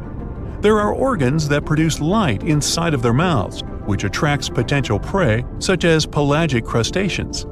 These sharks live in the deep parts of the ocean, but you can rarely find them below almost 2 miles. Scientists think some other, stronger bony fishes outcompeted them. Deep parts of oceans became oxygenated around 70 million years ago, and sharks have been around way longer. But bony fishes adjusted and adapted efficient ways to use oxygen, while sharks were slow with adaptations, so they lost. Also, oceanic depths are way colder, which is challenging for fish and the rest of cold-blooded animals because the speed of their metabolism widely depends upon the external temperature. So, you're diving in the Atlantic Ocean, and suddenly you realize you haven't seen anyone else around for a while. You come up to the surface, and your boat's gone. No! In the distance, you can see an ocean buoy you can climb onto. You scramble to safety and look out at the open ocean around you. There's nothing but blue in every direction, except something large moving in the water grabs your attention. A dorsal fin breaks through the surface. It's all over! It's a great big shit. Wait a minute. It just rolled onto its side. Oh, it's not a shark at all. You just encountered the heaviest bonefish in the world, the sunfish. It can grow up to 14 feet long, and it lives deep down in the ocean. What you're seeing is the sunfish surfacing. Some people call it the mola mola. It mostly dines on jellyfish and can dive down anywhere from 600 to 2,600 feet. It's not sunbathing or anything, it's letting seabirds eat any little bugs that try to get away with a free ride. A delicious meal, I'm sure. Yeah. The sunfish is so large and heavy, it's extremely difficult for scientists to study it, especially when it swims down so deep. The mola mola, just like the jellyfish, is not even a fish. It's a plankton. It's kind of a laid-back creature that drifts with the current rather than swimming against it like normal fish. The sheep's head fish lives around the Gulf of Mexico and off the West Atlantic. It lives quite far down from the surface, and I hope it stays down there. Its teeth help snag its favorite food, shellfish. While it may look scary at first, the sheep's head fish is a regular at fish markets and some restaurants if you're game to try it. I know I wouldn't eat anything with teeth that looked like mine. The world's most misunderstood fish also happens to look like the saddest. The blobfish lives deep down off the coasts of Australia and New Zealand. It's considered one of the strangest creatures ever caught, and for good reason. This fish just isn't made for the surface. It looks like a melting pile of goo, with a frown. One thing we know about deep-sea fish is that we don't know anything about what really goes on down there. So, you make it to dry land and you hear a deep grumbling sound coming from the muddy sand nearby. Some strange eel-like animals are moving around. They might be cute, but picking one up might be a big mistake. They might mistake your finger for a nice mid-afternoon snack. The giant mud skipper lives throughout Southeast Asia and surprisingly can outrun a human if needed for a little while at least. They love muddy water, so they mostly hang out near shorelines. What makes these fish unique is that they spend most of their time out of the water. Although they only grow to about 1 foot long, they can jump about 2 feet. The walking trees of the Amazon are one of the biggest secrets of the forest. You head over there. These trees aren't walking around with legs like you or me, but they're still able to move about 60 feet every year or two. What happens is that new roots search for sunlight while the old roots leave the soil, one root in front of the other. Their movements are incredibly slow. You won't be able to sit there and watch them strut their stuff. But if you've got nothing but time on your hands, you'll notice the trees shifting week by week, trying to find the best possible light. You're walking in the West African jungle, whistling away. You pick up a small stick to get rid of some spider webs in your path. It's all good until you realize that stick is tickling your hand and bending. Lucky for you, you just picked up a giant African millipede.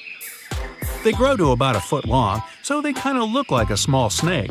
That tickling you feel is their 250 legs wiggling around. These millipedes are part of the same family as crabs and spiders, but they only really eat plants and fallen leaves. You pop over to Nevada for a nice walk. Hey, why not? It's way too hot, so you decide to jump into that nice pool of water you just found. The only problem?